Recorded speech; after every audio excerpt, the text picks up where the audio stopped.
bringing in a young guy like Fernando that's new to the NFL and learning the number 1 overall pick. And then you have a guy like Kirk Cousins who's literally been around for 16, 17 years. But anyway, he's been doing it for so long. And I think that's extremely important, you know what I mean? Because he can be someone that Fernando leans on, that whole group, you know what I mean, can learn from him. It's Unnecessary Roughness. Presented by Meineke, doing car care right. Here's your boy Q.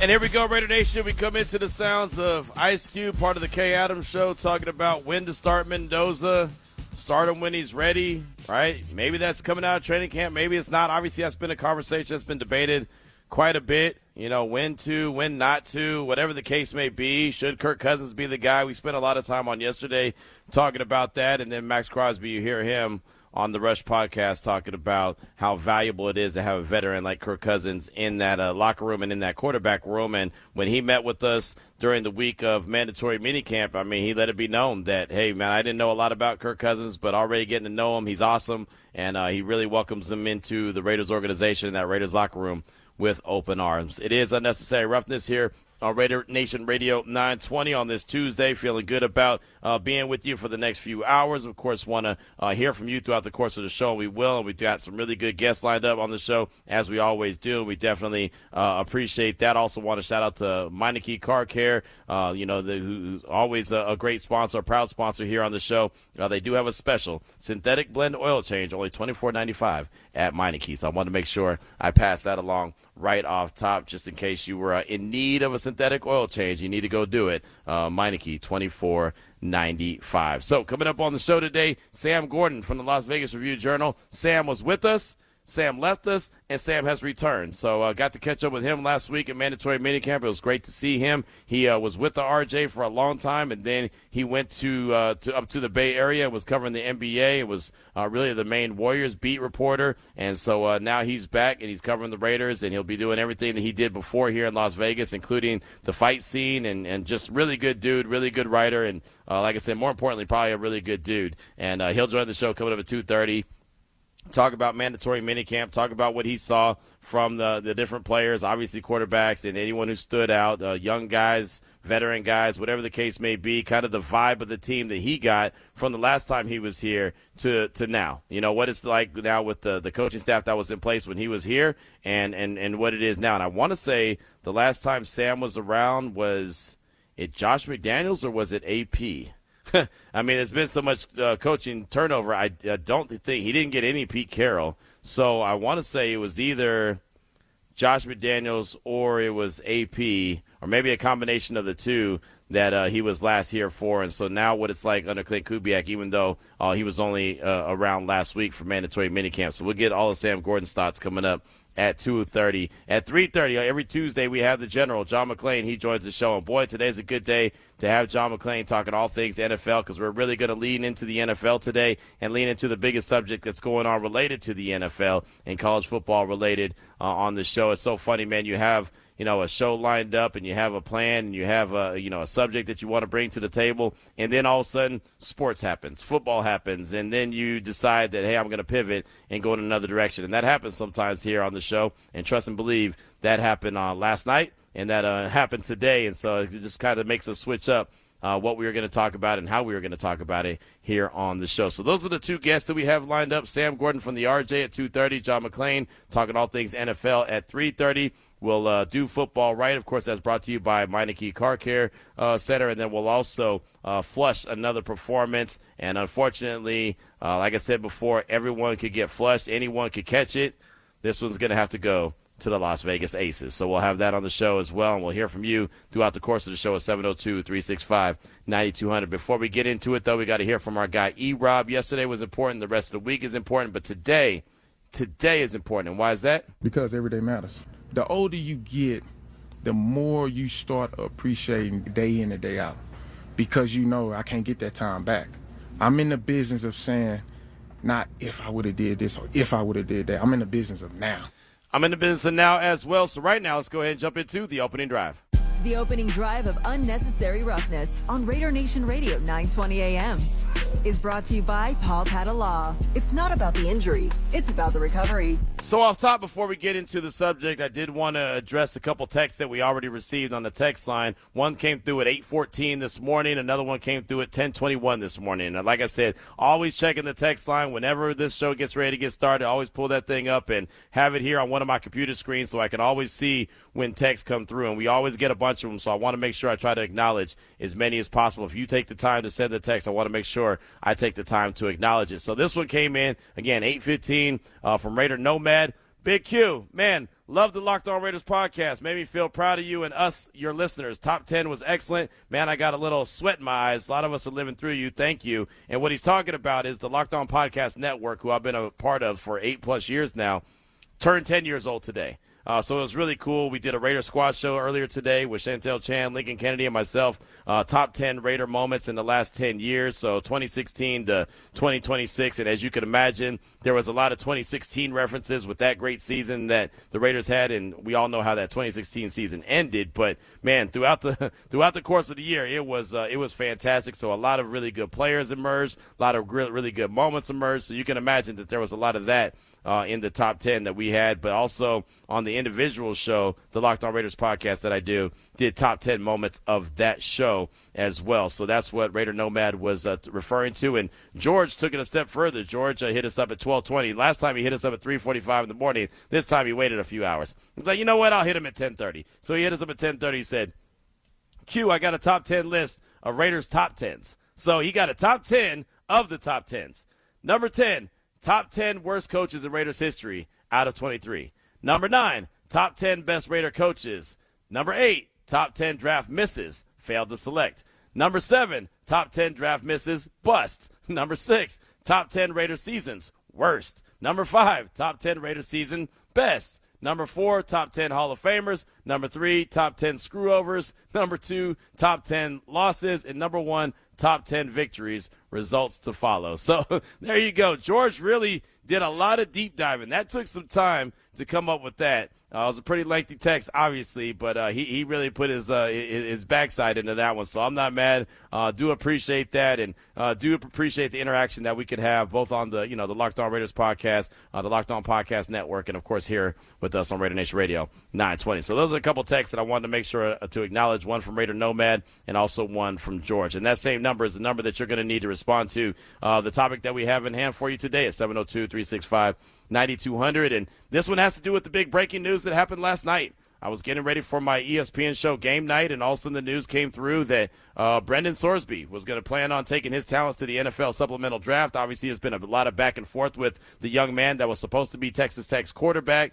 Judge had restored his eligibility and applied a 2-game suspension, and then the Big 12 schools started revolting against Tex and filing lawsuits and all kind of stuff. So at some point, because you have to declare for the Supplemental Draft, by next week, as a matter of fact, they just said, you know what, we're going to miss out on everything. Let's just call it a day. We'll withdraw our lawsuit against NCAA, and we'll just go ahead and take the talents to the Supplemental Draft. So his college career is now over, and the NFL is next up for him. Now, there's still some elements that have to be in play. One, the NFL has to approve him to be in the Supplemental Draft. There hasn't been a Supplemental Draft since 2023. Not too many players don't have eligibility because everyone, especially with the COVID years, so many players still had extra eligibility.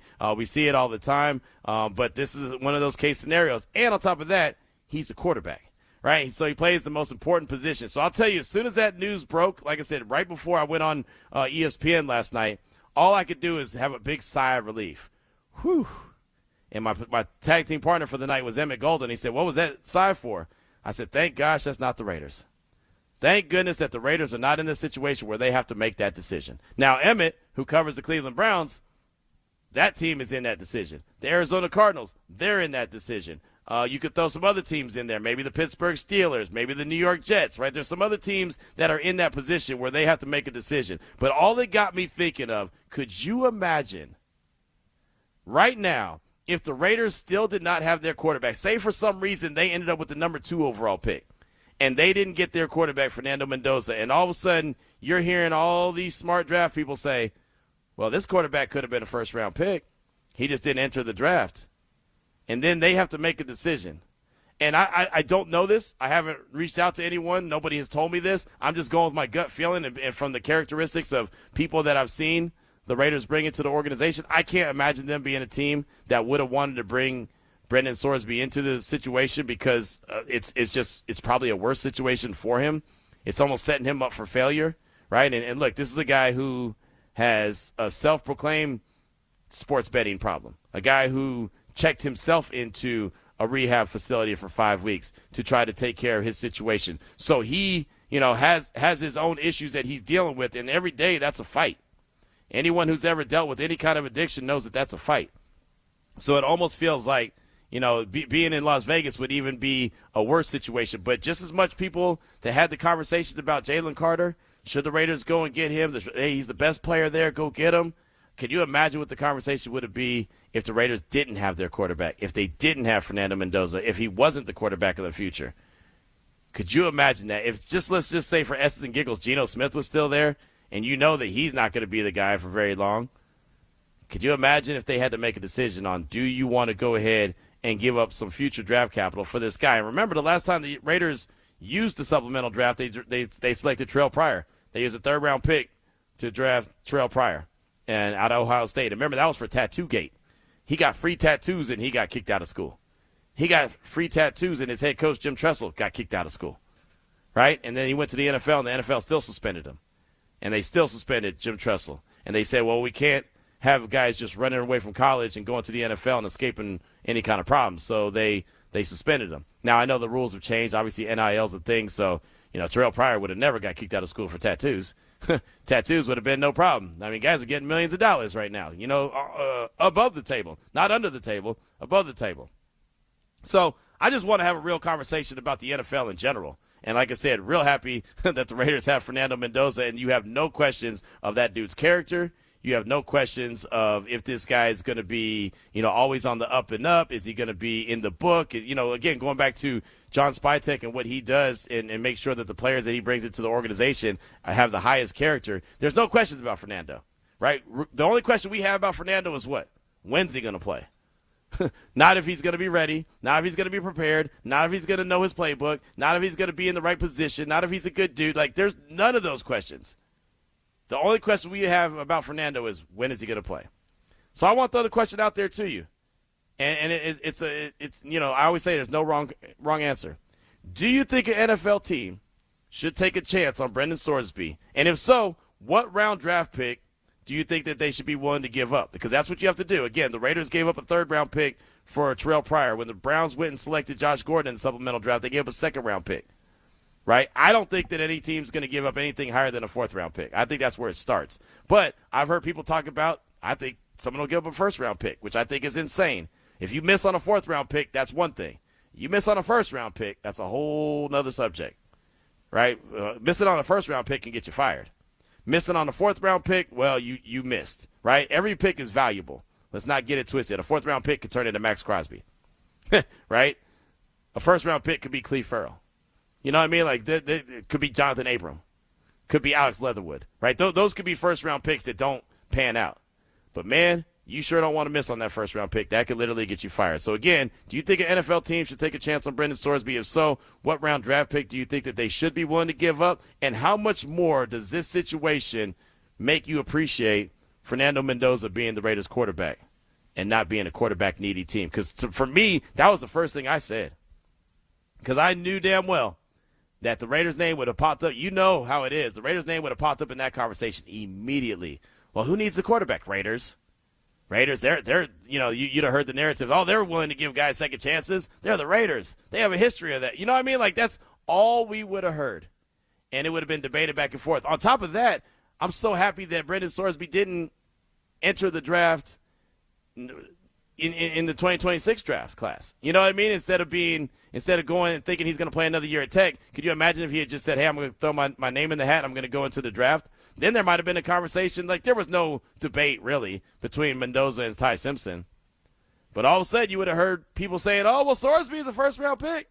He's got the first-round pick, just the traits. He could be that guy. I don't think he's that guy. When watching him in Cincinnati, I didn't think he was all that. But doesn't mean he can't get better and grow. And by no means do I want him to fail.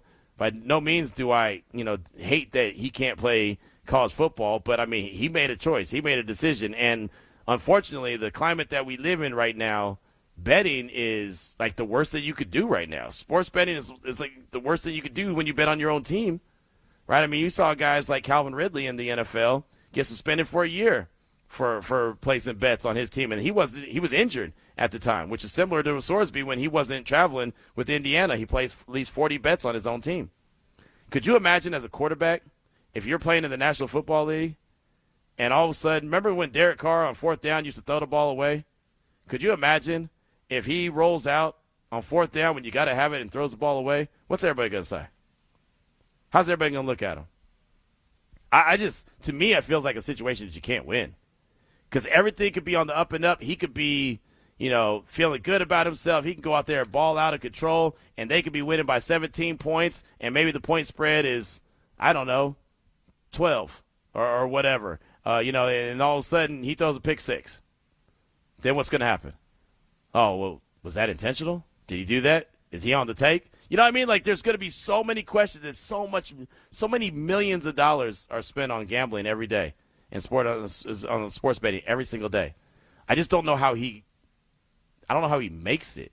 I don't know how you look at it and don't question it. And the silly thing about it is, and I guess maybe silly is not the right word, but like every single stadium, every single team, everyone is backed by some sports book, right? So you see it everywhere. You can go to ESPN.com. The first thing you'll see is a sports book. You can go to LVSportsNetwork.com. You'll see a sports book. Everywhere you go, you'll see a sports book represented. You could turn on a baseball game, and you'll see in the background DraftKings, FanDuel, whatever the case may be. And so it almost feels like it's a double-edged sword, and it's like, wait, hold on. You're telling me not to do it, but then you're throwing it in my face to do it. And I always throw whenever this conversation pops up, I always talk about me living near a casino and me knowing that I can park in the parking garage, go through the double doors, get there, and if I go to the left, I'm going towards my favorite restaurant. If I go towards the right, if I go to the left, I'm going to a sports book. If I go to the right, I'm going towards my favorite restaurant. Well, players, their phones will bing like that. You walk into a casino and you step inside that sports book, bing, that geofencing, ding, all of a sudden goes off, right? And then you're popped. So what if he walks into a casino to go to his restaurant and he ends up in the sports book? Maybe he sees his homeboy, hey, what's up, man? Walks in there, bing, it hits. Now all of a sudden he's suspected, right? I mean, it's such a fine line, and I don't even know if it's really fully defined yet, to be honest with you. I don't really know if it's fully defined. I just know that around every football facility, every team facility, they tell you what you can't do when it comes to sports betting, and don't even get on your app until you leave the premises. Not when you get to your car, when you leave the premises. Like, don't open up that app until you get to your house, right? You're just not allowed to do that. And some people understand it, some people don't. And so it feels like to me that this young man is almost about to be set up for failure no matter what happens. And look, the NFL still has to even approve him to be allowed in. I remember when this situation started to pop, I remember talking to John McClain. I'm glad he's on the show today. And he said, oh, Q, some team's going to pick him up. He's a quarterback. Some team's going to pick him up. But, man, that seems like it's almost like you're setting the young man up for failure. But, again, it's a choice that he made. It's something that he's got to have to live with. And there's going to be people that are going to question him from time in and time out. And he's going to hear stuff on the road because that's what fans do, right? If, in fact, he goes. And who knows? The NFL might suspend him for a year. They might say, hey, we're going to suspend you, for this time 6 games, 8 games, 12, whatever they decide. It just, to me, I don't know how you win in this situation, or even just come out where it's not a big story, right? That's what you just want to be able to go in there, put your head down, and get to work, which is what every player wants to do. I don't see how he could do that in this situation, and that's what I've been confused with this whole time. Even when he was being allowed to go back to Tech and play, it's like, how is that going to be possible? I think his teammates will be fine. I think that they're like, yeah, it's cool. It happens, right? Everyone's doing it. Everyone's got the app on their phone. But, man, especially the ones that spend a lot of money and maybe some folks upstairs in the front offices, how are they going how are they going to approach that if and when that situation were to occur? So I just kind of want to get your thoughts. Like I said, I was going to go in a totally different direction today until that happened. Then like I said, I took some big sigh of relief knowing that, Mendoza is the Raiders guy, and they don't have to be involved in the conversation that is, should they or should they not invest a future draft pick in this young quarterback. But I do want to hear your thoughts on it. It's an intriguing story. It's in a story that I think is going to take a lot of different twists and turns before it's all said and done. We talk about the biggest stories in sports going on. I mean, for one quick second, it was the Knicks.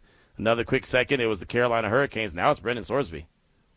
And it's not even close at this stage of the game. So there's going to be teams that are going to have to make their decision on what they're going to do with that young man. He's got a pro day set up for July 10th out in Texas. So I guarantee NFL Network, ESPN, whatever outlet these guys are from will all be out there paying attention to it. These teams will do their due diligence. That's the one thing that they do, right? They do their due diligence where they know everything that you've done in your life, even more stuff than you even know, right? It's just this young man's going to have some a real tough road as far as I'm concerned to travel down. And let something go wrong a couple times.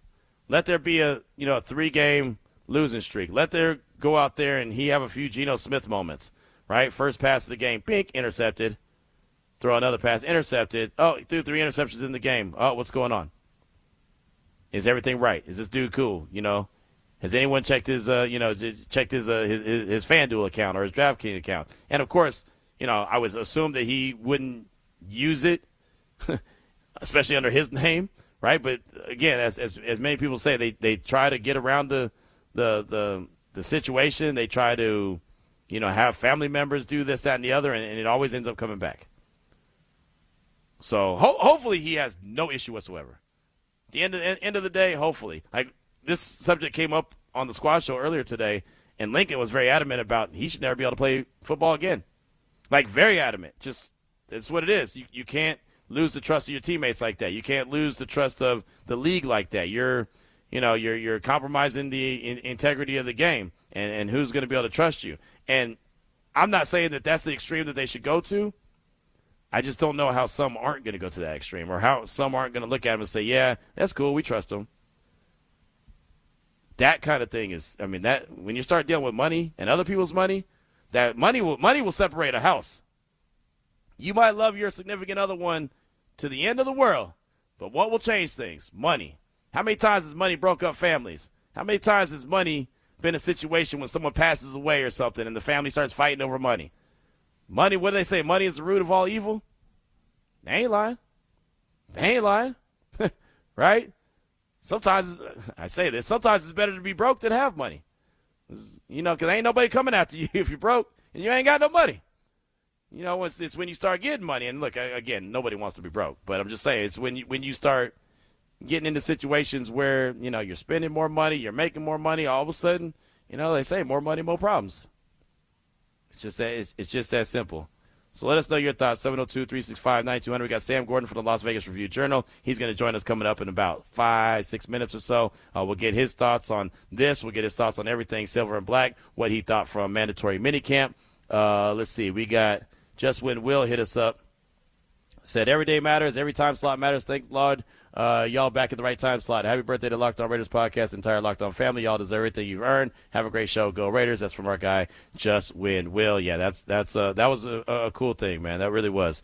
So we do appreciate that as well. And, of course, we'll get into many more sounds. We'll get into, plenty of topics. But like I said, I really wanted to kind of focus in on the biggest sports story that's football related, going to be NFL related as early as next week, as long as the NFL approves Sorsby to go into the supplemental draft. And, of course, they've got to do that. Teams got to figure out if there's going to be a suspension or not, and then they're going to have to decide, are they willing to give up draft capital or not, the future draft capital. Especially, again, another story is next year's draft, what they say, Ari, is that, okay, it's very rich in quarterbacks. Well, that's what they said this last year. That's what they said the year before, and it wasn't.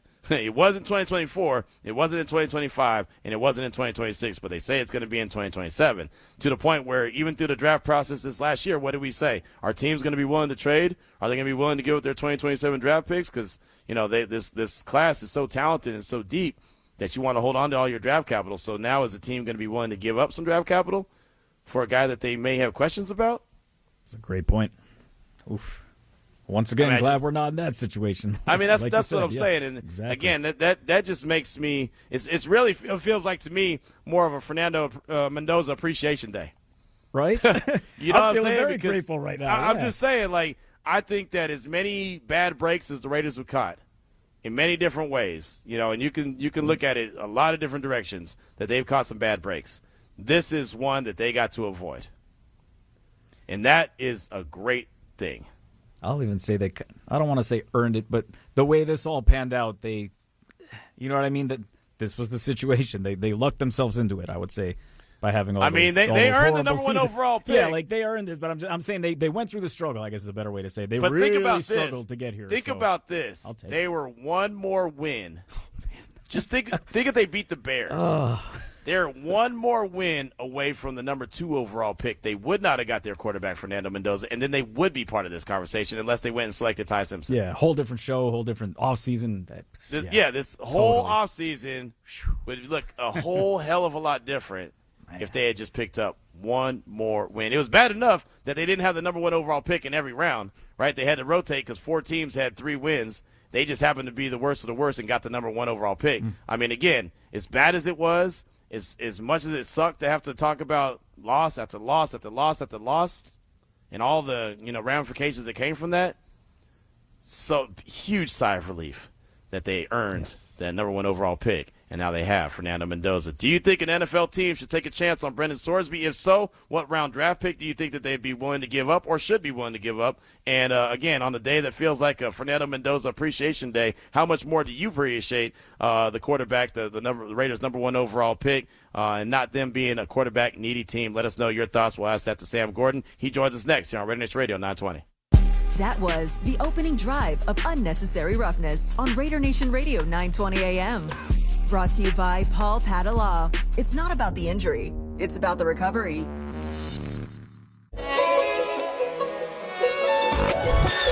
We're an improved team. Our guys have taken to coaching. They're doing everything we ask them to do. I definitely see an improvement from where we started. This time of year, you can kind of get lulled to sleep when the pads aren't on. So, what team that we're going to become, we'll find out come training camp when we put pads on. So you get what you can out of this time of year, and then the real evaluation comes, with those 11 practices before we play that first preseason game.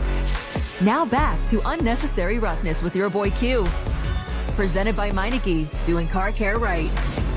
Klint Kubiak talking about the team is improvement from the minute that he took over to the end of mandatory minicamp, but the real evaluation, as we all know, will happen in training camp, and it's wild to hear him say 11 practices before the first preseason game. It does not take long once they get to camp to get on the field and actually get a game under their belt. Preseason game, but a game under their belt. It's Unnecessary Roughness here on RaiderNation Radio 920. Joining us now on the phone lines from the Las Vegas Review-Journal is a oldie but a goodie, right? Sam Gordon, who was with us, matter of fact, was here before me covering the Silver and Black, then went away, was covering the NBA and the Warriors, and now he's back. So, Sam, welcome back off top, and definitely appreciate you. And I couldn't remember, who was the last Raider coach that you were here for? Was it AP? Was it McDaniels? It wasn't Pete Carroll, right?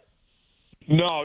But first and foremost, Q, appreciate you having me back on. It's great to be back in Vegas. Great to be covering the Raiders again. But my last year in town before my 2.5-year stint covering the Golden State Warriors for the San Francisco Chronicle was Josh McDaniels got fired halfway through, and then it was the Antonio Pierce kind of interim run, right, that ended on a very positive note. Obviously got him the job in 2024, then Pete Carroll 2025. So definitely, followed along to the extent that I could from afar, but definitely excited to be back tracking the team day by day. And, we got the 6-week break before training camp coming up. And like you mentioned, 11 practices, and then they're rocking and rolling. September 13th? September 13th is going to be here before we know it. So excited to be back and grateful for the opportunity to come on the show. Yeah, man, it's great to have you on the show. And so I know that you've only seen up close and personal Klint Kubiak for a couple days and what you saw at mandatory minicamp, but kind of what's your first impressions of the new head coach of the Raiders? Yeah, no nonsense, right? Comes from a Super Bowl program in Seattle, knows what winning at the highest level looks like, knows what it is, what it's like to build out a program, what's required, up and down the roster. And, not obviously anecdotally watching practice and then hearing, getting perspective from guys that we talked to at the podium afterwards, it's all business, right? I think the line Kirk Cousins said is it's not a country club. So this feels like a major inflection point for the franchise, right? A relatively rudderless franchise for the last 2 decades. They now feel like there is I feel, right, and I'm sure, most Raider fans, and I'm sure you feel this way as well, it feels like there's a plan in place, a big thought-out plan in place. They're finally rebooting and starting from ground zero and building everything from the foundation up.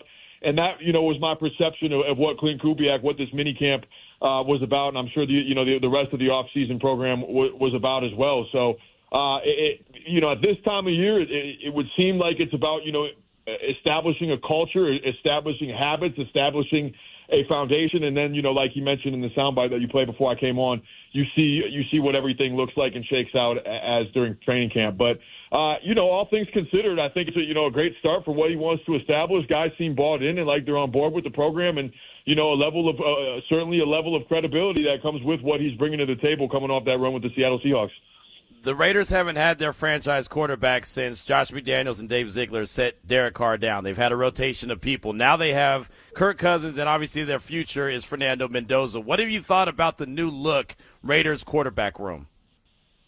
Oh, I think I think it goes back to, having a plan in place, right? You look at the history of football, and a lot of the all-time great quarterbacks didn't play year one, right? Tom Brady, Patrick Mahomes, not until the finale. Aaron Rodgers, sat for a couple of seasons. So there's real merit to what the Raiders want to build with Fernando Mendoza. And you look at Kirk Cousins, there's not a situation that he hasn't been in. There's nothing he hasn't seen at this level at this time in his career.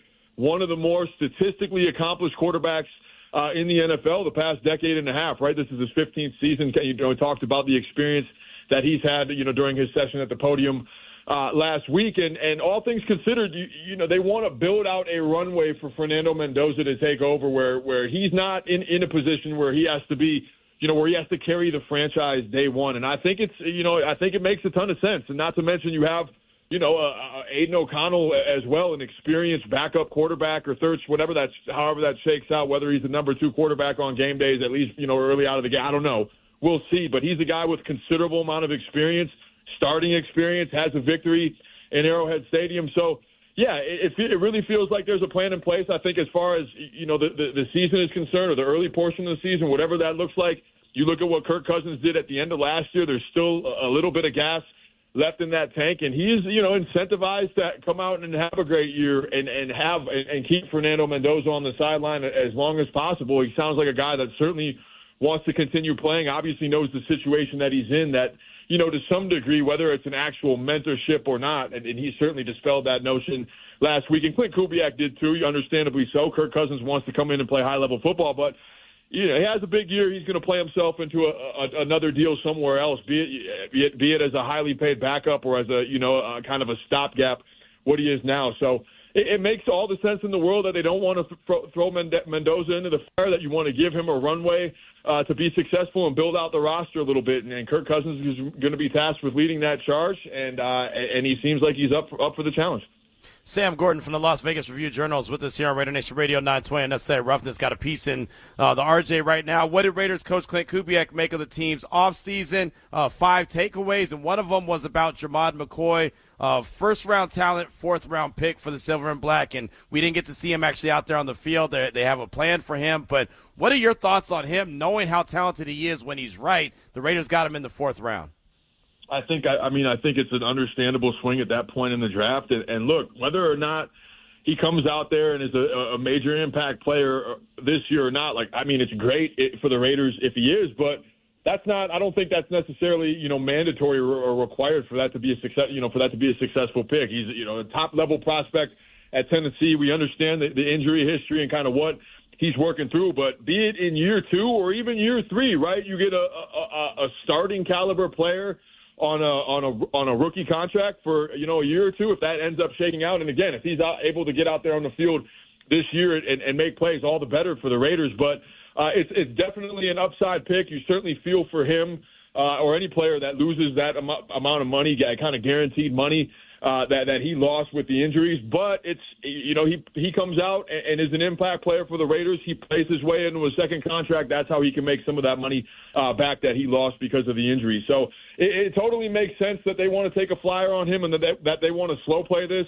It's not about, game one, week one of his rookie season. I think it's more about the bigger picture. What can you get from him out of the life of his rookie contract, and how can you get him playing his best football, throughout the duration of that contract? I mean, it's certainly for him to put him in a position to earn what he lost long term. So I think the plan makes sense. I think the draft pick makes sense, and I think the patient approach is the way to go with a player of this level of upside. You want to make sure he's 100% right before you get out there and give him big responsibility. It sounds like he's going to be practicing regularly in camp, and if that's the case, that must mean, based on what Klint Kubiak said at his press conference, it must mean that they feel good about the progress he's making, they feel good about the plan in place, and they feel good about the talent that he's shown behind the scenes to the Raiders, even though he wasn't a participant last week. Another guy that we didn't see but we asked multiple questions about was Nakobe Dean. How are you feeling about his availability, and should there be some concern from Raider Nation on Dean? I think, you understand, certainly kind of a high-priced, big-name free agent acquisition like that. I think, it's understandable that you want to see him out there in the offseason program, right? You go back to, establishing the tenets of the culture and whatnot that Klint Kubiak is installing. You want, presumably one of your leaders of the defense to be out there, but even though he wasn't out on the field, from what we've heard, right, it sounds like he's in the building every day. And again, they, both Klint Kubiak and Mike McCoy, assistant head coach who spoke last week as well, made abundantly clear it's about, having everybody as healthy as possible for training camp. So would suggest that, he might be dealing with something behind the scenes. But overall, big picture, if he's out there in training camp and ready to go and participating in those practices, that's a lot more important than having him out there if he's not right during OTAs or mini camp. So I think right now, just kind of taking a wait and see approach. And if the missed practices start piling up early on in camp, a little bit of cause of concern, but things happen, right? Things happen behind the scenes, injuries happen, and if he's dealing with something, it makes sense that they want to take their time with him, have him ready to go for the 7 or the 18-week season, as opposed to having him out there right now. So not a major level of concern, but certainly something to keep an eye on when the pads come on if he's not out there in those pads. Sam Gordon from the RJ, the Las Vegas Review-Journal, is with us here on RaiderNation Radio 920 and that's Roughness. Just got a couple more quick questions for you. What is your anticipation level for the competition on that Raiders offensive line? Oh, huge, for sure, huge, right? I mean, JPJ, Jackson Powers Johnson, certainly didn't have the year that he wanted to have last year, but you also have Caleb Rogers, I think, emerging as a talent and developing on that offensive line as well. So there's some stability, right? With Big Colton Miller on the left side, one of the only Raiders on the roster that played for the Oakland Raiders.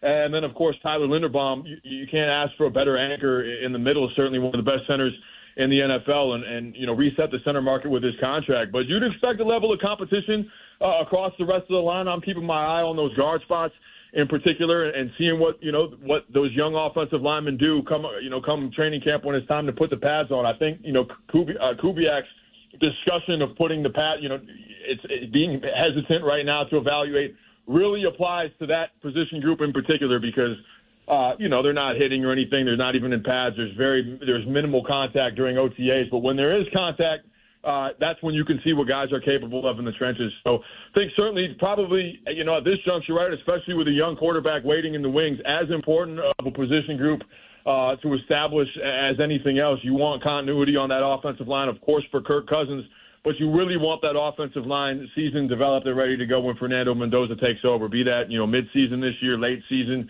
early next season, whichever way you want that to go. I think that's part of the calculus in not rushing him out there, is making sure that offensive line is stable so he doesn't take a beating earlier in his career like so many other young quarterbacks have. Well, we'll close out speaking about the quarterback situation. I'm glad Fernando Mendoza is the future of the silver and black because there's now this Brendan Sorsby situation where he's going to enter the NFL supplemental draft. I just was thinking, can you imagine if the Raiders didn't have their quarterback, the situation that they'd be under if, they needed to go get their guy? What do you think happens? Do you think an NFL team is going to be willing to give up a future draft pick for a quarterback that has been in rehab for sports betting and even on his own team? That's a tremendous question. I think, as we've seen in the NFL, right, for better or at times for worse, if the talent is there, if the ability is there, then somebody's going to take a flyer, right? And if, Brendan Sorsby shows the appropriate level of contrition and is taking the necessary steps to, fix his addiction and fix, kind of what's going on. I know gambling is it feels like the lines, Q, have really been blurred there with all the partnerships with sports books and just kind of how front-facing that is when it used to be taboo. I do think somebody is going to take a flyer on him if the talent's there, right? Worst case scenario, it's the supplemental draft. You're out a third or a fourth round pick or whatever if it doesn't work. But given the track record of the NFL and just kind of the premium that's put on highly talented players, and he certainly qualifies as that, I think, would have been one of the first quarterbacks off the board next year, right? Kind of based on all accounts. So given that, you got a kind of an early bite at the apple if you're a team, you check the background, you do all the, the proper checks and balances, you see if there's progress being made, and if this is a situation they can nip in the bud, so to speak, I would expect some team to take a flyer on Brendan Sorsby. Who that's going to be, not necessarily sure. We'll see. There's certainly teams that need a franchise quarterback. New York Jets being one of them that might take that flyer. I think if the talent's there, and by all accounts it is, generally players get an opportunity. So we'll see what that looks like, but definitely a unique situation that looks like there's going to be a resolution in sight some way or another coming up here. It's so wild, Sam. I think about the Jalen Carter situation and how many Raider fans wanted the Raiders to go draft Jalen Carter, and we know what had happened in the community with Henry Ruggs, and that was like, yeah, that's not going to happen. Could you imagine if Brendan Sorsby was available and the Raiders needed a quarterback, and you're talking about Las Vegas and his situation? Can you imagine that conversation? Man, I can't, Q. It would really be something. But to your point, right, fortunately the Raiders are in the position where they're in, where they have Fernando Mendoza. They have a veteran, quarterback in that room with them, and they have a coaching staff and a front office. Again, that feels like there's a plan in place for the first time in a long time, not kind of flying by the seat of their pants. So they're in a much better spot than some of these other teams, and, fortunately for them, they don't have to worry about it. No doubt about it. You are spot on about that. Sam Gordon from the Las Vegas Review-Journal, the RJ with us here, RaiderNation Radio 920. Great stuff, as always. Welcome back. And what else are you working on, my man, that we should be on the lookout for?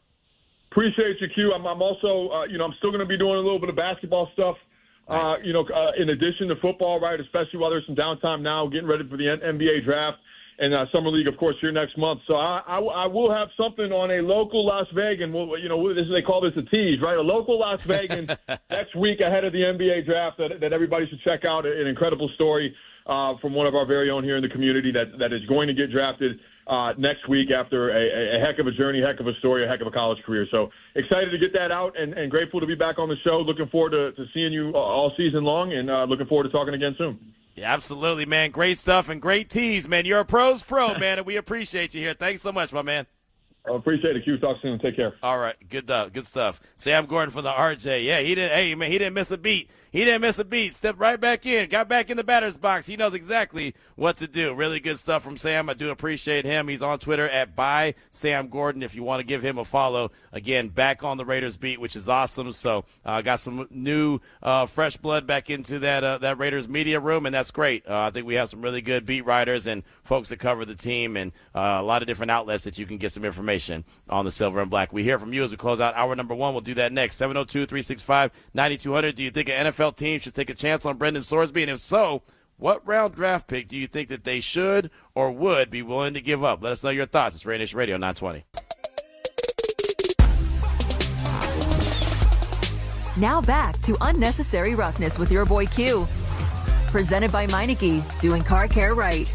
Coming up at the top of the hour, we got some sounds from Tom Pelissero from the NFL Network. He was on the Rich Eisen Show. It's funny, he was on the Rich Eisen Show talking about this Brendan Sorsby situation earlier today. Didn't really get a whole lot from it as I was listening to it. He didn't really get too much further into it than he did about a month ago on the Rich Eisen Show when he cautioned everyone to pay attention and watch out for Brendan Sorsby and this type of situation could occur. So got a few good minutes of Tom Pelissero on the Rich Eisen Show talking about Sorsby. We'll do that coming up at the top of the hour. We threw the question out there, do you think a team should take a chance on him? And if so, what round draft pick do you think they should be willing to give up? Since an NFL supplemental draft, that's what you have to do.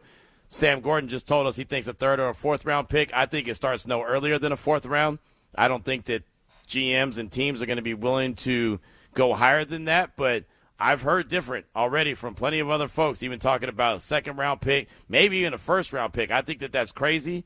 You give up a first-round pick, that can cost you your job. But if they feel like the juice is worth the squeeze, maybe they make a move for him. Barry in Baltimore said on the text line, "What's up, Q? So glad the Raiders drafted Mendoza. We don't have to hear about this and possibility of taking Sorsby. With that being said, I do believe he deserves a second chance. Hopefully he learned from his mistake.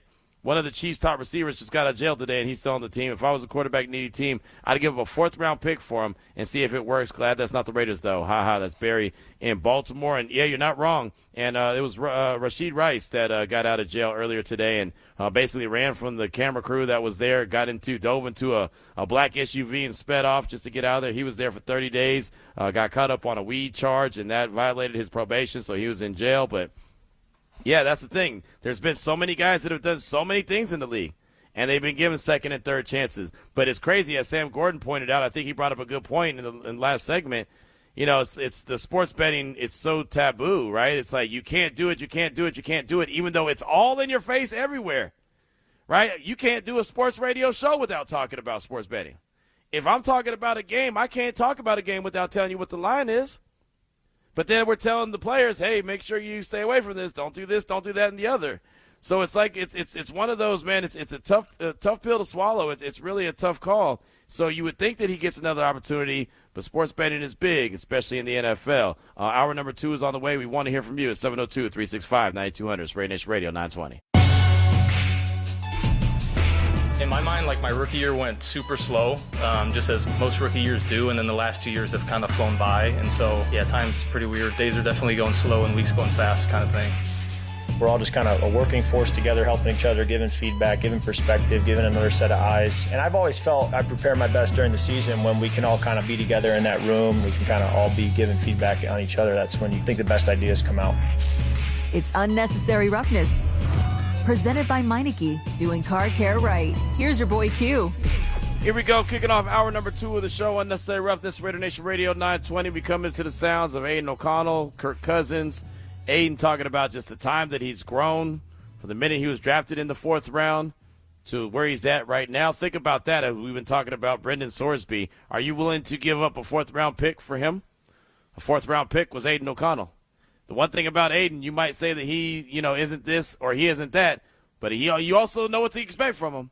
You know what you can get from him. You know that he's going to be there, he's going to be available, he's going to be ready to go, right? You don't have to worry about, is he going to be getting into some mess that you're going to find out about later on that's going to also compromise your team? That's a 4th-round pick right there. That's who Aiden O'Connell was. That's something that teams are going to have to think about when that, especially, teams that are quarterback needy, desperate. Luckily, the Raiders aren't. It feels like I said earlier, feels like a Fernando Mendoza appreciation day. I know that I appreciate the fact that the Raiders have Fernando. Right? Could you imagine if this was 2024 when 6 quarterbacks went in the 1st round and the Raiders didn't get one of them, and they ended up with Brock Bowers, which is fantastic, by the way, not complaining about Brock. But all of a sudden this situation popped up and they had an opportunity to get a quarterback like Sorsby, who a lot of people believe is really, really talented and even could have been a 1st-round pick. I don't see him as a 1st-round pick, but I didn't see Ty Simpson as a 1st-round pick until I realized that there wasn't too many quarterbacks there. Right? There's plenty of quarterbacks that have gone in the 1st round that you think, oh, man, didn't really see that one coming. I thought he was – hell, think about 2024. A lot of people question Michael Penix and Bo Nix. Are those guys 1st-round picks? And they were. 6 of them were 1st-round picks, as a matter of fact. J.J. McCarthy, was he a 1st-round pick? He was. Now, should he have been? Well, that's another subject, but he was a pick in the 1st round. So as much as I say I don't think that Brendan Sorsby would be a 1st-round pick, he probably would have been a 1st-round pick if we're just looking at basic, past history of what's been going on in the NFL. Luckily, the Raiders don't have to think about that and decide that because they do have Fernando Mendoza. But still, with this being the biggest subject going on, NFL-related right now, thought it was worth mentioning and just having an NFL discussion. Do you think an NFL team should take a chance on Brendan Sorsby? And if so, what round draft pick do you think they'd be willing to give up? The Browns gave up a 2nd-round pick when they took Josh Gordon in the supplemental draft. The Raiders gave up a 3rd-round pick when they took Terrell Pryor in the supplemental draft. Right? There's guys that have been selected. There's guys that have come out of the supplemental draft that have been really good players, as a matter of fact. And there's been some guys that have come out of the supplemental draft and, they just kind of didn't do a whole lot of anything. Now, Josh Gordon was, a hell of a player. That dude, he could roll out of bed high as a kite and still go out there and catch for 200 yards and 5 touchdowns. I mean, that dude was incredible. I remember when he was at Baylor for a quick minute. Fantastic wide receiver. Just couldn't leave a weed alone. And now you look back at everything that's going on in the National Football League, and you're thinking the only issue he really had was weed. Terrell Pryor, the only issue he had to get kicked out of school was tattoos. Now you talk about players getting millions of dollars to go to school and going to court to make sure that they can, have still have their eligibility to play, which is crazy that's what it's all come down to. It really took me back to the Zeke Elliott days where, was he going to play? Was he not going to play? He's in court one day. He's in court on a Wednesday trying to get an injunction so he can play on Sunday. Right? I mean, it was just that whole scenario when Zeke was going through what he was going through with the Cowboys. That was every day the story changed. And that's how this Brendan Sorsby situation felt like it was as well. It was changing each and every day. A Texas judge had restored his eligibility. He made a 2-game suspension. But then the Big 12 team started to revolt against Tex. They're trying to file lawsuits. They're like, no, we're not going to play. Get them off your schedule. Like it just became one big cluster. And finally, Sorsby and his people said, all right, look, we're just going to take the talents to the NFL Supplemental Draft. They've got to be able to declare by next week. And if they had gone back and forth haggling in court, then that date would have gone by, and they wouldn't have been able to go ahead and do that. So we do ask the question at 702-365-9200. Do you think an NFL team should take a chance on Brendan Sorsby? And if so, in the Supplemental Draft, what do you think that they should be willing to give up? Money Mitch said, bet the Cards give you a 5th-round pick for Sorsby. So that's a 5th-round pick for the Arizona Cardinals. Obviously, they're a team that needs a franchise quarterback. They did draft Carson Beck. So maybe they believe in him. Maybe they take a shot if it's a 5th-round pick. Again, going back to what are you willing to miss out on? It's almost like sports betting, right? And I'm not trying to be funny, but it's almost like sports betting. What are you willing to lose? Just betting in general. Like I'll go play the slot machines. That's my thing, right? I'll go play a triple-double diamond. What am I willing to lose? That's how much I can afford to lose. All right, I'm willing to lose $100. Cool. That's what I better play. If I don't want to lose no more than $100, I better not play no more than $100. Right? So in this situation, what is a team willing to lose? A 5th-round pick? Okay. If it works out really well, similar to Jamad McCoy going in the 4th round to the Raiders, that if it doesn't work out with Jamad in the 4th-round pick, you don't feel as bad as you do if you gave up a 1st-round pick, a top 10 pick, and it doesn't work out. So I can see where you're going with that, with a 5th-round pick for Sorsby and the Cardinals. Mutated Raiders just said simply, thank you, Fernando Mendoza. And that's real. That's real. Like I said, it feels like it's really an appreciation for Fernando Mendoza and what he brings to the table and the fact that the Raiders do have, in fact, their franchise quarterback. I mentioned that Tom Pelissero from the NFL Network was on the Rich Eisen show. He actually cautioned about the Brendan Sorsby situation well before yesterday, and we actually found out about it. This was about a month ago, but obviously he had a little bit of, forward thinking and realized that this could be a scenario that could happen with Brendan Sorsby. Check it out. Keep an eye on the situation involving Brendan Sorsby, the former Cincinnati quarterback, now at Texas Tech. He is, as Pete Thamel revealed earlier this week, under investigation for gambling. He has checked himself voluntarily into a treatment center. My understanding is he'll be there for about 5 weeks, so essentially through the bulk of this month. He placed many, many bets, a very small number of which were on his own team prior to him even being on the travel roster for Indiana 4 years ago. Betting them to cover. They didn't in any of those cases because that was the old Indiana football, but that's played into where now Brendan Sorsby's eligibility and his future in football are up for grabs. So there's 2 parts to this. Oh, you bet there's 2 parts. There's one very large part. I mean, the number of times I've spoken to people in the NFL saying a gambling scandal is their worst nightmare. Like the other worst nightmares are obvious in terms of safety of games and things like that. But wow, really? I mean, that's a tall order to cross that bar. I understand talent over everything is a phrase we hear all the time in evaluation, certainly with talented quarterbacks like this young man. But I'm sorry, I didn't mean to interrupt. But Give me the two. Pete Rose. Give me the two pieces. He's not betting against his team. He's not betting on games that he is playing in. All right. There were a ton of bets. Right. He has obviously taken a level of accountability by going off to rehab. But for the NCAA, there's a couple different ways they can go. The first way would be the don't sue us way, which is the way they normally go. What's that way? Work out in the surest way. Yes. To actually wrap this up, he could go into court. He could spend hundreds of thousands, if not millions of dollars in court fees, fight for his college eligibility with no guarantee that he is going to win, continue to take that out. Or he could go, I'm going to go into the NFL supplemental draft. I'm going to apply. The NFL would have to decide whether to grant him an exemption into the supplemental draft. But his eligibility changing, you would certainly think would indicate they would be allowed to do that.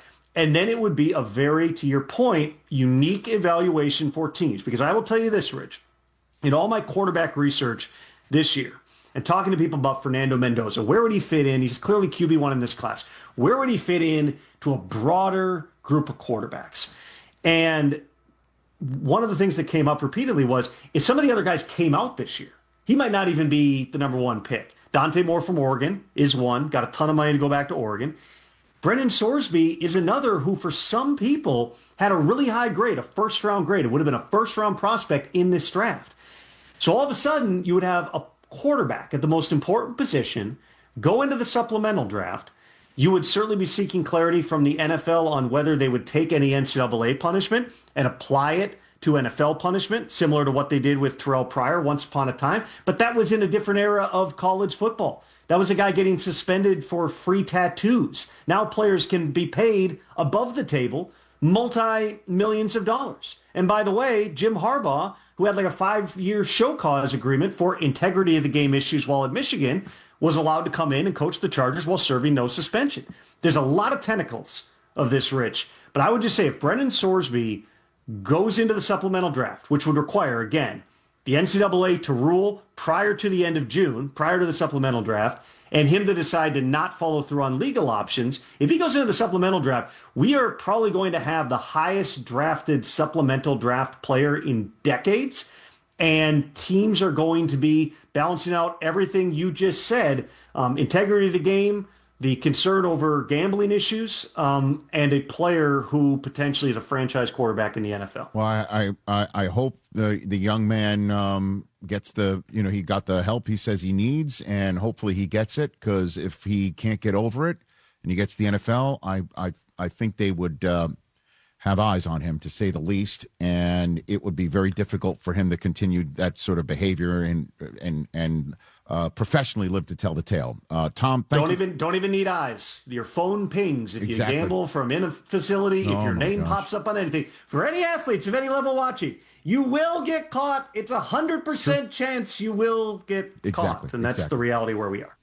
Tom Pelissero on the Rich Eisen Show, and like I said, that was about a month ago. He did appear on the show again today and was talking about it. It was almost a little bit of reiteration, but I thought that was important because he talks about, Fernando Mendoza and where he would have ranked. And, we heard all that conversation leading up to the draft. Well, he wouldn't even be the number one overall pick. Well, he was the number one overall pick. And like I said, when this story came out and he decided he was going to go to the NFL supplemental draft, him being Brendan Sorsby, I had a huge sigh of relief. I literally was on ESPN radio like, whew, so glad that this conversation has to do with the Browns. So glad this conversation has to do with the Cardinals. So glad this conversation has to do with the Jets. So glad this conversation has to do maybe with the Vikings, maybe the Steelers. There's a handful of teams that you could look at and say, yeah, they, probably have to look into him, and they will. Just so glad that the Raiders don't have to worry about that. They have their quarterback room. They're set in place. I say it all the time when John Spytek talks about character. It's not just about guys that are good guys or people, say that, it's good character. That must mean he's soft. That doesn't mean that at all. It just means that they don't have to worry about what they're going to be doing. They know that their mind is where it needs to be. They're going to be focused on the task at hand. They're good teammates. They're guys that love football. They're guys that are going to be prepared when they need to be prepared. They're guys that are going to go off for mandatory minicamp, go and be gone for 40 days and come back, and they're not going to be out of shape or look like they were sitting on their couch for the whole time and not studying their book, even though they do have downtime. Guys that are self-starters, self-motivated, not guys that have to be pushed or beg to do extra, guys that want to do extra, guys that want to be great. Like, that's what he's talking about when he's talking about high character guys. And again, I said it all the time, the makeup of that room is full of guys just like that. So, like I said, just having a real general NFL discussion on today's show. And of course, we'll, deep dive back into all things silver and black. But this literally is the biggest story right now going on in the National Football League. And what's blown my mind this whole time, and we've got John McClain coming up in about 15 minutes or so, when this was getting kind of hot and heavy, I remember asking John, and he just nonchalantly was like, yeah, of course the team's going to pick him up. It's a quarterback. The NFL's going to do it. But that has blown my mind the whole time. It really has. Like, I've been, as much as I talk sports every day and as much as I understand the landscape of the importance of the quarterback position, I just don't see how a young man walks into that situation and a team fully trusts him. And I'm not saying just because you make a mistake once that, you're the, spawn of Satan and that you can't redeem yourself. But when you start talking about sports betting and all the money that is being spent, there's a reason why, a lot of companies make a lot of money, because they have that name DraftKings behind them. They have that name FanDuel behind them. They have that name Caesars behind them. And everybody has it. Everybody has it. ESPN has DraftKings behind them. Go to ESPN.com. You'll see it. The Locked On Raiders podcast, I do it daily. Guess who they have behind them? FanDuel. Right? Us at the radio station, what do we have? William Hill. Right? Where was I at the other day? Making the first, the bet for Boomers. Right? I mean, it's everywhere. You can't run and hide from it if you want to. There's places and stadiums where you can make bets there. Everyone has a phone. We had a guy that we used to work with that he had so many different bets that he would make. He'd drive to the Arizona border so he could make some extra bets. I mean, seriously, like, that was our guy. He worked with us. We have a whole network that's VSiN, that's betting, right? Some great guys that we work with, work for VSiN. I'm not mad at that. It's just, it's everywhere. So it's almost like it's in your face, it's in your face, it's in your face, but don't do it. Here it is, but don't do it. Right? I mean, we just saw the big NBA situation that happened with Rozier and Chauncey Billups and everyone that's, got caught up. We've seen NBA players suspended and kicked out the league. We've seen NFL players suspended for a year. I don't think for 1 second that Brendan Sorsby is the only college player that's doing this or was doing this. I just think he's the only one that got caught so far. But it's coming down the pipeline. It's like Tom Pelissero said, it's 100% caught rate. You will get caught eventually. And so it's hard for me to just wrap my head around that some team's going to say, hey, man, this guy can throw that rock. He's a hell of a quarterback. Let's go ahead and throw him in the mix. But from everything I've been hearing, they're willing to teams should be willing to give up some draft capital and pretty high. I'm thinking 4th round. Others, like Mitch, said 5th round. Others have said 6th round. I'm hearing 2nd round. That's wild. That's a starter. That's a starter right there. Randy, Beast Texas Raider, a.k.a. Randy, said, Q, I wouldn't give up more than the 6th round pick, especially with all the gambling scandals going on in the NBA, but I agree with Lincoln Kennedy. He shouldn't be allowed to play. Yes, everybody deserves a second chance, but he clearly said F the rules and probably only went to rehab because he knew he was caught and tried to get in front of it. That's Beast Texas Raider. And I'm sure that you're not the only one that feels that way. And when Lincoln was very adamant about it today on the show, I didn't blame him, because he's a guy, think about this, he's a guy who's been in the locker room. So that's a guy that could be a potential teammate. So how would he feel if that's who was brought into his locker room? Now, granted, Lincoln played quite a while ago.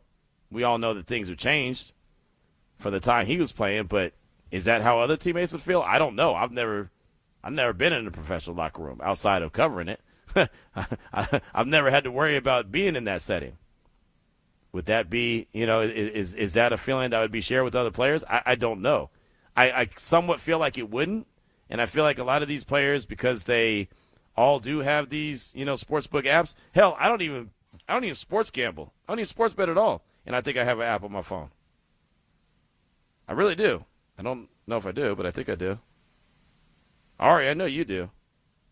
Yes, I have one. By the way, I'm proud to say, as if that's such an accomplishment. Like I kept it just to one. No, that's not bad. I had, you know what I had? I had ESPN Bet, but now it's not a thing anymore. Yep. That's who.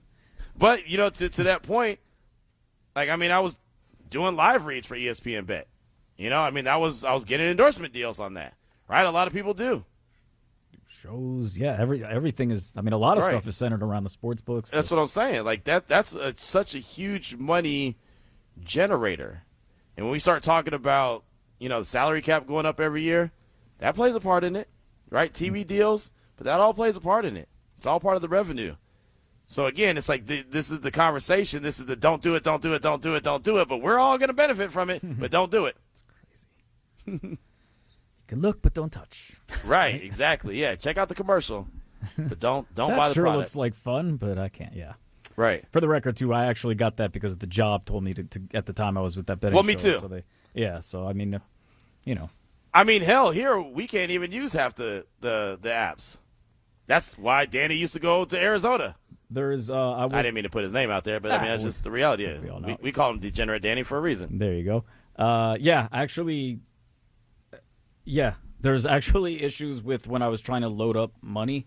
Mm-hmm. It was like certain credit cards, by the way, or certain companies. I had to do a lot of like groundwork to get it to actually, and I ended up just going to the book and putting cash down because they make it. Certain companies won't accept. They're just not okay with betting. Yeah, which just makes this even more complicated. Like the moral part of this, where a multi-billion-dollar corporation with credit cards and whatnot, credit bureau, whatever you call it, won't take it. But then, it's a strange, and we're still learning on the fly. I feel. I think that's the biggest key. I think that everyone's still learning on the fly. Yeah. Right? Mm-hmm. Everyone loves all the money that it's generating and bringing in, but the kind of policing of it is I think, been a little bit more difficult than people thought it was going to be. Yep.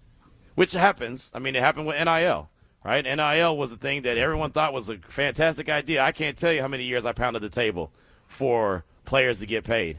I was so bad, I'm not going to lie, I have no problem with this. I used to go on the radio and people say, well, because Little Q was being recruited, right, to go play hoops. And they said, well, what if some school gives him the bag? I'm going to say, then I'm going to tell my son to go get that money.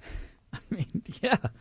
You know what I mean? And this was before NIL. I was like, I tell him to go get paid. And they're like, well, that's wrong. I said, yeah, but he ain't guaranteed he's going to make it to the league.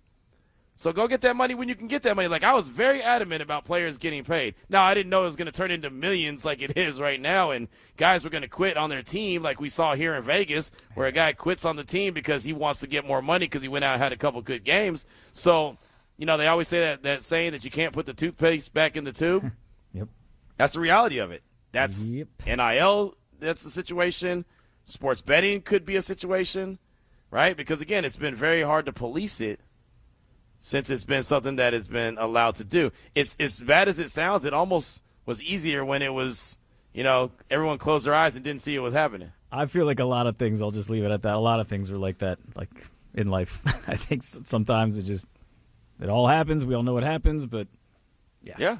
Now it's front and center, and we have to pay attention to all the stuff. Yeah. There was a time the NFL hated Las Vegas. Oh yeah, no, yeah. We there used was to a talk time, about it famously, like all around. That was all we talked about because it's like there was a time crazy when there was a fantasy football convention that was ran by Tony Romo that was supposed to come to Vegas, and they had booked all of us at ESPN Central Texas. We were all flying out. We had our hotel set up. They were giving us everything. They wanted us to cover this fantasy football convention so badly, so bad. I was already making plans. Like I said, I go on vacation once a year. I was going to turn that. As soon as I flew out here, I was going to stay at Mama Q's house instead of the hotel. And then I was going to take my vacation, fly my boys out to play AAU ball at the same time. Like I had it all planned out what I was going to do. Next thing I know, we get an email. It's been canceled. The NFL said no. Now, the NFL, go to NFL.com and tell me how many different sports betting, outlets do you see. Go to ESPN.com and see how many sports betting outlets you see. Go to any website right now. You cannot do what we do without having sports betting involved. Again, you can't even look at, I could go and find a random game that's going to be played. Let's see. Let me just go. Major League Baseball, just click on schedule. I'm on ESPN.com right now. I'll go MLB schedule. And I guarantee there'll be a line. There it is. Boom. Miami at the Philadelphia Phillies. Phillies minus 186, over under 8.5. The very first top line, and what does it say? Odds by DraftKings, right? There is not a schedule out there that doesn't have the odds. The first thing we do when the Raiders schedule drops, what do we say? Oh, Vegas has the Raiders at 6.5 wins. What's the over-under? Like, that's literally part of the conversation. And if you can't have that conversation, you can't actually be a part of this anymore. So it's part of every conversation. It's in your face, and then it's also at the same time you're trying to navigate the reality of what's real and what's and what's not, and what's fair and what's not. And again, I would never encourage anyone to to bet on their own team, right? And I know Tom Pelissero said it's not Pete Rose, but somewhere Pete Rose is like, that's all I did, and I didn't bet against him. Sorsby literally bet on his team at least 40 times when he was at Indiana. And now there's a chance that he goes to the NFL, and NFL teams are going to decide what they should do with that situation. Are they willing to give up something for this young man? Big Dub Raider said, happy Taco Tuesday, fellas. I like that. Good stuff. I don't know why this is a topic in the media. This young man made 9,000-plus bets in 3 years. Rules are rules, and you don't have to like the consequences that you make. You don't have to like the consequences that you – okay. Should he get another shot? No. Go Raiders. So there you go. So it's either like or live. I don't know. Our text line gets messed up every once in a while. I say it all the time, so just bear with me. But I get his gist of it. You know, he made 9,000-plus bets in 3 years. That's a whole lot. And now 5 weeks of rehab and he's cured, according to what his people are saying. We got John McClain coming up in about 5 minutes or so. Real quick. Do I have time or no? You tell me. Do I have time or I can hold? Yeah, no, go ahead. You got him. All right, Money Mitch, make it quick. What you got for me? Oh, this proper kind of squeeze. The squeeze play, the old good old squeeze. How you doing, Q? All right. Hey, man, don't waste no time, brother. Don't waste no time. No dancing. Hey, this is my quarter. It's all right. Let him get a second shot. I think he's got a problem, whether it's legal or not legal. I'm not sure. I think you mentioned it, but I'm not sure if it's legal or not. It can still lead to problems. He has a big issue. And he was probably facing suspension, because I'm glad these other colleges finally did the right thing. I mean, what kind of a deterrent if they allow him to come back and play? And some other guys weren't allowed. They were kicked out of college football. But those three teams that you mentioned, Jets especially, Browns, Cardinals, they're drafting a quarterback. Because next year's draft, it's just me. I'm looking around. I think it's be 8-10 guys in the first round. So I think it'd be a second round. Maybe even ahead of Ty Simpson, but I don't think Ty Simpson, just because he played 15 games in college, doesn't mean to be next Tom Brady. Q, you have a nice one. Thanks for taking a call. Squeeze me in there, Mr. Trevor Connor. There you go. The squeeze play was on. Money Miss, thanks for the call. Appreciate you. And, I guess that kind of goes along with Big Dub Raider. Big Dub Raider said no, he shouldn't be given another shot. But Money Mitch was saying that it's smart that the NCAA smartened up, but it really wasn't them. It was more like Sorsby decided that this fight wasn't worth it, and he's going to miss out on the supplemental draft, so he's just kind of skirting out of there and headed to the National Football League, and teams have to decide if that's fair or foul. We'll ask John McClain, who joins the show next. We do want to continue to get your feedback at 702-365-9200. Let us know your thoughts on the text line. It's RaiderNation Radio 920. The primary goal for the Raiders this year is about developing Fernando Mendoza. You want to have him in good habits, playing confidently. You want to have him feel like, okay, I can trust my receivers. You're not going to land a Justin Jefferson via trade. It's just not going to happen with the guys who are available right now. But just, can I build good habits that next year, if a guy does come available, I do think no matter what the upside is for Besh or any of these other guys or Jalen Naylor, are they doing the right things in the offense? Are they consistent? Are they reliable? That's going to be the most important thing, I think, for the Raiders in the long run. It's time for our weekly visit with the Hall of Famer, John McClain. Right now on Unnecessary Roughness with your boy Q. Bill Barnwell on the way in from ESPN talking about the Raiders wide receiver room and building around Mendoza and how that's got to be the number one goal. And it's all a building process for the Silver and Black. It is Unnecessary Roughness here on RaiderNation Radio 920. And John McClain joins us now on the phone lines. And John, thanks so much for your time. Appreciate you as always. Been having just a real NFL conversation today around Brendan Sorsby. Me and you have talked about him before. He decided to enter the NFL supplemental draft. They've got to accept him. But, where do you stand with this situation right now? How are teams going to kind of navigate through the waters in this Sorsby situation? First of all, Q, if this had happened, say, 3 years ago, 5 years ago, he'd be a pariah. He gambled. You know how many players gamble? You know how many of them gamble on – no telling how many of them gamble illegally. They just don't do it under their name. I don't think it's anywhere near as big a deal. The key to remember, whoever drafts him, and I think Pittsburgh should draft him, let him learn behind Aaron Rodgers for a year. He's like a drug addict. You don't just walk out of rehab and go to your job.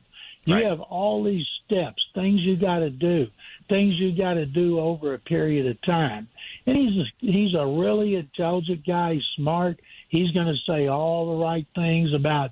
He's going to be honest. You know, his people are going to tell him, "Boy, you admit it, and it's an ongoing process, and you're doing everything you can do." But he is a good prospect, and I think they're saying, all the people I trust saying he's a third-day possibility, which would see like a fourth-round pick. Well, I think if you're a team like Pittsburgh, they were 10-7 with Rodgers last year. They won the AFC North, and they lost at home in the wild card round to the Texans. So Rodgers is going to play one more year. What do they have behind him? They're going to be too good to get one of these top quarterbacks next year. So I think a team like that would be perfect. Now, if I'm Arizona, Arizona's terrible. Jets are terrible. They need quarterbacks in the draft next year. So if they did take a chance, it would be a lower pick. Another thing to keep in mind, Q, what about if the team took him with the idea, okay, we'll have him for a year. We'll watch him practice, go to meetings. We'll see how he develops. We'll keep him inactive. Can you imagine the grief he's going to get on the road from the fans and on social media? You can turn off social media. You can't turn off fans. But what if he's like Trey Lance and he gets to play a little bit and he flashes form that everybody thought? Then you trade him to a team that's still desperate for a quarterback. So he's going to get picked. He's going to be playing in the NFL, but I hope for the team that gets him and for him, he's like Tom Brady. He's like Patrick Mahomes, Aaron Rodgers, Tony Romo. Those guys didn't play right away, and they turned out to be pretty darn good. So whoever takes him, they need to, I think, make him inactive most of the season. Well, with that being said, do you think that the NFL might take that approach and suspend him similar to like Jim Tressel and Terrell Pryor when they came out? And obviously Tressel wasn't in the draft, but Terrell Pryor was. I think things have changed since then. He's not a member of the union. He didn't play for the NFL. You talk about inviting another lawsuit. Does the NFL want another lawsuit from an attorney who has done really well against them? You take him, you let a team take him. You know, he's going to have – I hope he stayed in shape, and he's been working out a lot because he is going to have to do an audition, dress rehearsal, everything to prove to people, man, I can fling it.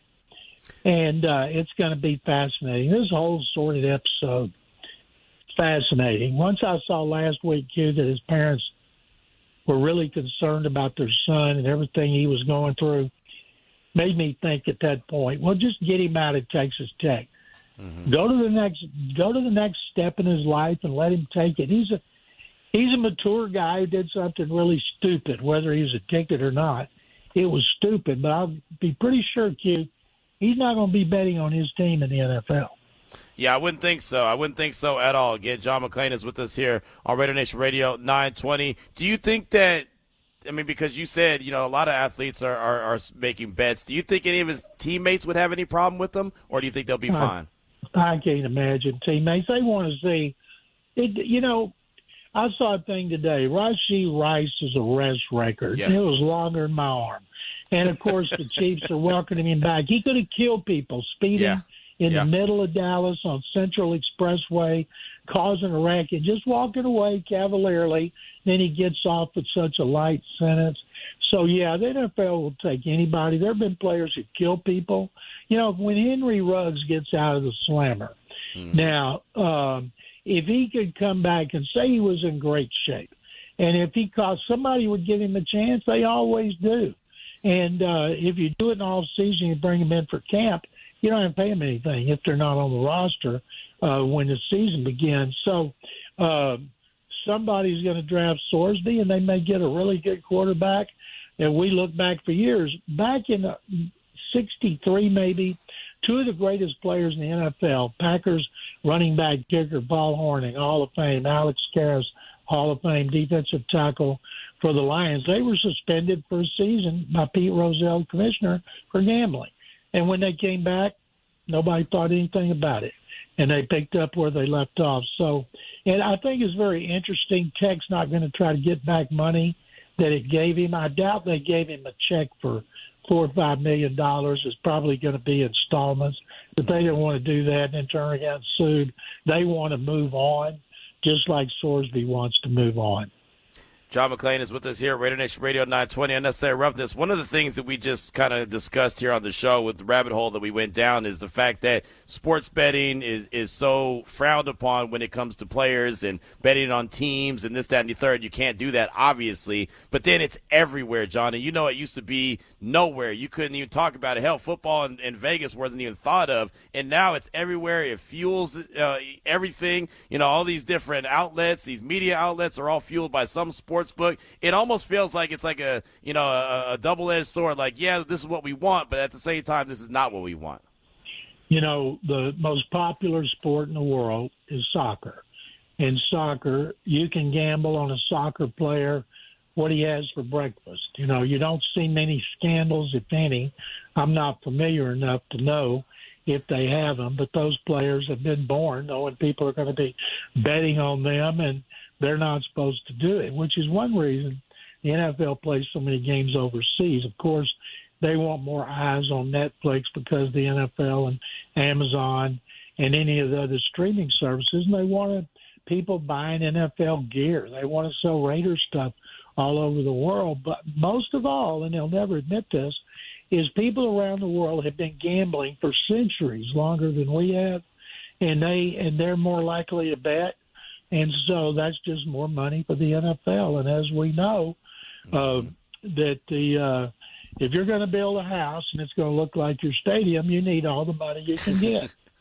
There's no doubt. There's no doubt. I did pass that message on to Mark Davis that you wanted to go to the house, and he said he hasn't even gotten the house yet because it's not complete. So maybe he can do a walkthrough and send it out on, put it online or put it on the Raiders website so everybody can see every room of that house, but also the outside, which to me, I know everybody else too, is so absolutely incredible. I'd love to know who the architect was and how the whole process that they went through for Mark Davis to say, I want a house just like my stadium, or was it somebody else's idea? Hey, Mark, by the way, when you're getting that new house, what do you think about this? Right. Exactly.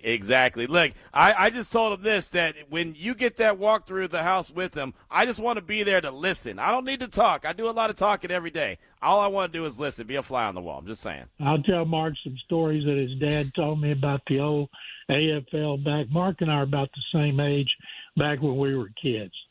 Nice. I like it. John McClain with us here, RaiderNation Radio 920 Unnecessary Roughness. I did want to ask you, George Pickens has the franchise tag from the Cowboys. He signed it. He's appeared in mandatory minicamp. You're supposed to do that. What do you think he does? Do you think he puts in work? Do you think he'll work in the training camp, or do you think he'll just try to hold out and get that long-term deal, even though the Cowboys said they're not going to pay him? Yeah, he signed that franchise tag. He cannot hold out. If he was going to do that, you never sign it because then you're not under contract. Right. He's under contract. There are humongous penalties for holding out when you're under contract that were put in the last collective bargaining agreement. So once he's signed it, he's coming back. And I'm guessing the Cowboys, if he has another great season, would give him a long-term deal because the cap's going to continue to go up at some point where you can have really expensive players at the same position, in this case, wide receiver. Yeah, that's a lot of money at that tied up in that position. Obviously, Dak's making a lot of money there at the quarterback position as well. But you're right, the salary cap goes up each and every year. John, you mentioned Rashee Rice and him leaving jail and him running away and jumping into an SUV, taking off. Is this his final chance, or do you think that he'll continue to get more chances even if he continues to screw up? He'll get 10 more chances if they think he can play. And he's young. He's got talent. And if they think he can play, yes, he can. Like Alden Smith. And I'll tell you Alden Smith's story. In 2011, Wade Phillips was in his first season as the defensive coordinator for the Texans under Gary Kubiak. They'd been like 30th in defense. And he wanted Alden Smith really bad, thought he was perfect for a 3-4 outside linebacker, could rush the passer. And we all had the Texans taking him in mock drafts. Then the 49ers traded ahead of the Texans, took Alden Smith. Wade Phillips went to his second choice, a guy named Watt. And so Alden Smith started off as a great pass rusher. It took Watt, his first season, he had 6.5 sacks. Then he was 3-time Defensive Player of the Year. But Smith was great. And then he started getting in trouble, failing drug tests. And you know his family, his agent, his team, they did everything they could. But you either are or you aren't. And it ruined what could have been a Hall of Fame career. That kid had 19.5 sacks, I think, his second season. He was a stupendous pass rusher, but he just couldn't get his act together. Unfortunately, Q, we've seen that too many times, and Rashee Rice is headed down that road. Yeah, Alden Smith, and rest in peace to him. Hell of a player. He spent a year with the Raiders, spent his last year with the Cowboys, and, 50-something sacks in, only 6 seasons. Such a talented dude, and you're right, 19.5 sacks his second year with the San Francisco 49ers. John, great stuff as always. Always great to catch up and pick your brain on all things NFL-related. What are you working on that we should be on the lookout for? I'm headed to Corpus Christi tomorrow to be honored. They're showing our documentary, the PVIL story, Separate but Equal, because Corpus Christi has a huge part because they won the first integrated state championship in Texas history in 1960, led by running back Johnny Rowland. Then we're going to Texas Sports Hall of Fame in Waco, show it Thursday night to kick off their annual fundraising 2-day golf tournament. So it's going to be very cool. And I'll remind people, if you want to see the PVIL story, Separate but Equal, go to MadDogEntertainment.tv. And John, the softball game is what, next week? Next Saturday? The softball game is on the 27th on Saturday. And I know you said you couldn't make it, but if somehow you find a way, you're always welcome. We always need somebody that can pump that ball out of the ballpark. I wish I could. If you know anybody can do that, please let me know. I will. I'll do that for sure. I'll make sure to build the roster for you, John. That's how I work. But thanks so much for your time. Appreciate you. Congratulations on all the success and the honors that are coming your way. We appreciate you. Q, thank you very much as always. Absolutely. Great stuff right there. John McClain talking all things NFL. And, yeah, man, normally that softball game is 4th of July weekend, and normally we make our way down to Texas to play in that, and we went last year, and it poured. It absolutely poured. There was no softball to be had, and that was disappointing. And this year, he got moved up a little bit earlier than normal, so won't be able to be in attendance. So I don't know, man. Next time I get there on the diamond, man, I ain't gonna be worth a damn. I might not be hitting the ball at the park no more. I might be a shell of myself by the time I get out there. Last year, Ari, no joke, man. We went to the batting cages before we left to go to Texas. We were all amped up. We were ready to go. I got my guy filming it so I can check my form and everything. Like I'm in rare form. And then nothing. Man, wasn't it like 4 homers or something the last time? Something crazy like that. The last time we actually got to play, I hit multiple home runs. But that's my expectations is that because I can't. I used to be the guy hit the ball on the ground and just outrun everybody because I was fast. But now I'm a little bit older, man. I'm a little bit older, and so the wheels don't roll like they did. I got to hit it out the park and then just slowly trot around the bases. So that's funny. We were actually playing with the softball in the house last year, hoping that we were going to get on the field. So, yeah, when they say don't throw a ball inside, literally we're throwing a softball, which we all know is not soft at all. No, we're up here throwing grounders, trying to field grounders, trying to turn double plays. Like, we didn't have no kind of common sense, but, sense is not always that common. Love of the sport. As we all know. Do you want to do a giveaway right here? Or do you want to wait? Thanks for asking. I sure do. I want to give away a pair of tickets to the Battle for Vegas June 27th. That is Team Brock Bowers versus Team Riley Smith at the Las Vegas Polo Park, and proceeds for the event support local charities, so that's pretty great as well. Give me a call right now, 702-365-9200. Caller 9 must be a Nevada resident. You know, the funny thing is the rosters came out, and our good friend Kirk Morrison, who's on the show every Monday, is actually going to be on Team Brock Bowers. Oh, that's awesome. Little softball action. Ooh. So there you go. That's going to be fun. That'll be fun to talk about. He's on vacation this week. That's why we didn't have him on. But it'll be great to catch up with him and ask him about his softball skills that he's going to be putting on display at the Las Vegas ballpark. So that should be a lot of fun. It's always a great time out. Ari's got your tickets. All you got to do is be calling number 9 at 702-365-9200. It's Raider Nation Radio 920. Now back to Unnecessary Roughness with your boy Q. Presented by Meineke, doing car care right. Just got a couple minutes left in hour number 2 of the show. Unnecessary Roughness, Raider Nation Radio 920. We just talked to John McClain, the general. Every year, for I don't know how many years, he's invited me to play in this softball tournament that I've been lucky enough to play in a handful of times. It's been a lot of fun. It's just cool to get out there with the guys, talk a little trash, and have some fun. And I won't be able to play in it this year because they moved it up a year as opposed to being the 4th of July weekend. That's unfortunate. We used to make our trip to Texas every year, see some family and friends, and like I said, be able to play in that tournament. Raider 9200 just hit us and said, Q Henderson, is your number 24 when you play in the Generals tournament? It's not. I don't have a number, but I absolutely 100% believe I'm Ricky Henderson when I'm out there. I am not going to lie to you. As stupid as that sounds, even at my grown age of 50, I still try to get my Ricky on every way I can. And look, you can't steal bases, obviously, in slow pitch softball. But I bat leadoff, I play left field, and when I hit home runs, I pimp it just like Ricky used to pimp it when he hit home runs. And the funniest time was when Arthur Rhodes, who played a long time in Major League Baseball, him and his brother Ricky Rhodes, Arthur Rhodes was a big-time pitcher. He actually told me many stories about Ricky. He was a teammate of Ricky's for a while. He threw me a pitch one time, and I drilled it. And I watched that bad boy leave the park just because, one, that's a Major League Baseball pitcher that just threw that to me. Now, again, it's an underhand softball pitch. It wasn't like he was throwing some high heat, but I hit that thing out the park, and I took so long to get around the bases. He came and got me around second base like he was going to take me out. If you don't hurry up and get your ass around the bases. He said, oh, you really do think you're Ricky, huh? I was like, I absolutely 100% think that I'm Ricky Henderson. I am going to get my Ricky on. That is my all-time favorite athlete of all time, my favorite player. That's my favorite number, 24.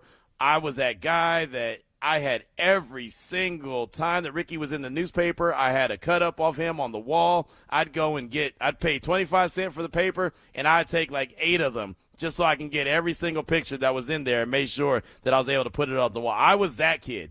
I was that one that had a Ricky Henderson shrine in my room. And don't let nobody tell me that Ricky wasn't the greatest player, because I would argue them down to the end. I don't care what player you threw at me. I was arguing why Ricky was the greatest.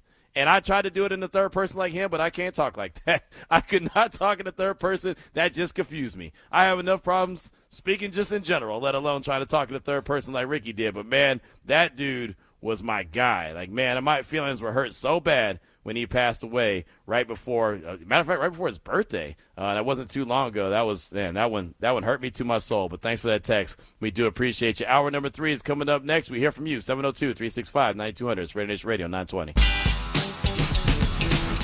You know, bringing in a young guy like Fernando that's new to the NFL and learning the number 1 overall pick, and then you have a guy like Kirk Cousins who's literally been around for 16, 17 years. But anyway, he's been doing it for so long, and I think that's extremely important, you know what I mean? Because he can be someone that Fernando leans on, that whole group, you know what I mean, can learn from him.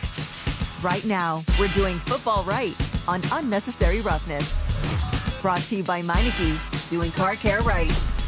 Shout out to Meineke as we kick off hour number 3 of the show, Unnecessary Roughness, Raider Nation Radio 920. Right now, synthetic blend oil change, just $24.95 at Meineke. So definitely shout them out. We appreciate them for being a proud sponsor here on Unnecessary Roughness on Raider Nation Radio 920. And we will do football right, brought to you by Meineke in a hot minute. We do have some texts that I want to get to at 702-365-9200, like this one from Just Win Will. He said, I don't know why I can't get off the fact that there's only 11 practices before preseason. I get that it's been this way for a while now, and I know players thrive and fail respectfully under the same conditions, but if a surgeon was only given 11 practice tries before performing a real surgery, how would you feel about being that person laying on that table? Just saying, the 11 practices is a big deal. Not really a big deal, in my opinion. What says you, Q? So asking the question, big deal, not a big deal when it comes to 11 practices before the first preseason game. It does seem very rushed. And I think when you actually hear Klint Kubiak say it out loud, that's when it sounds like really rushed. Because 11 days is not a lot at all for anything, right? 11 days will go by like that. Like, think about people go on vacation for, 10 or 2 weeks. Let's just say 14 days. And, man, did that not go by super quick? It goes by quick, fast, in a hurry. Next thing you know, you're on that bad boy headed back, right? On that bird flying back to wherever you went to. 11 days goes by so quickly. And you think about these guys that come in after having 40 days off, and they have to make sure that, they have the ramp-up period, which is a couple days. Then they finally get the pads on, which is, a couple days on, a few days off, whatever the case may be, never back-to-back days. So it's not a whole lot. Then also the next thing you know, you're asking whoever's out there playing in that first preseason game, and normally it's not going to be, your Max Crosbys, your Ashton Genties, your Brock Bowers, your, Kirk Cousins, the guys that are your stars, the guys that are your, the first team. It's not those guys, but you're still asking all of a sudden these players that haven't been involved in literally car crashes every single play to be involved in a car crash every single play. So you're right. I just think that we hadn't thought about it in the 11 practices format until we actually heard it. Sometimes when you read something and you hear it, you're like, whoa, okay, I knew it was quick, but I didn't realize it was that quick. To me, that is saying a lot. And Lincoln says it all the time. When he got to training camp, he got in shape in training camp. He came in and he knew he was out of shape. But he knew that we have enough practices. We have 2-a-days. Remember when they had 2-a-days back in the day? That was a real thing. Even going back to high school, right? When I was in high school, they had 2-a-days. Remember, summer was brutal for those guys that had to go through 2-a-days. It wasn't me. I wasn't on the team. I wasn't going through all that. I wasn't doing that. I'll be out there on the hoop court, man. We're good. But the guys that were, getting ready for the upcoming football season, they had 2-a-days. That's how you get in shape. And, oh, by the way, multiple padded practices, right? You were doing that all day long. Or maybe not in the early, but then at night you were having, or the afternoon practice, or vice versa, whatever the case was, whatever the climate was that you were practicing in. It's all of a sudden, and I hate to say it, but I feel like that's why injuries happen early in the season, because you go from not going full throttle to all of a sudden, boom, you got to hit the ground running, you got to go full throttle. And sometimes that's just really hard for your body to adjust. And it all depends on how different teams approach those practices, how different teams, look at preseason and who gets ready for the regular season. A lot of times that's why we always talk about the first 4 games of the season. A lot of teams approach that as the preseason. Yeah, there are games that matter and they count, but a lot of times that's when they're really coming together is during those first 4 weeks of the season. And so a lot of times in week 1, 2, 3, whatever the case is, you won't see that team, again, going back to last year, New England. The Patriots in week 1 were not what they looked like at the end of the season. They were a totally different team at the end of the season. The Raiders beat them in week 1. I don't know if they would have beat them in week 11 or week 12 or whatever the case may be. They just looked like a different team. So that's the reality of it, and I hate the fact that regular season games get treated like preseason. Like, ideally, they come into the season, they hit the ground running, and they're clicking. Can you have a chance to get better? Absolutely. But you want to be, clicking as close to on all cylinders as possible, but that's impossible to do in the first, month of the season as far as I'm concerned. But thanks so much for that text. Definitely appreciate you. And sorry, I just saw the text that said to ask the general about those 11 practices. I just saw that, so I'll have to ask him next time I get to catch up with them. So make sure you remind me and get to hear what he has to say about that. Raider J in Monterey hit us up and said, "You ain't lying. You get after it, young man. Every chance you get, brother. I love me some softball, and I hit them bases like Forrest Gump, brother. I'm running." And now, when it comes to the gambling, kid, I got 2 words for you. Pete damn Rose. Hell no. How are you going to stonewall Pete Rose forever and then forgive some entitled young kid who's got a betting addiction? No deal. Love your show, Q. Keep up the good work. Ari, Semper Raiders. And, I think a lot of people feel that way. I really do. I know when Tom Pelissero was on Rich Eisen's show, he said it's not Pete Rose, but it kind of is.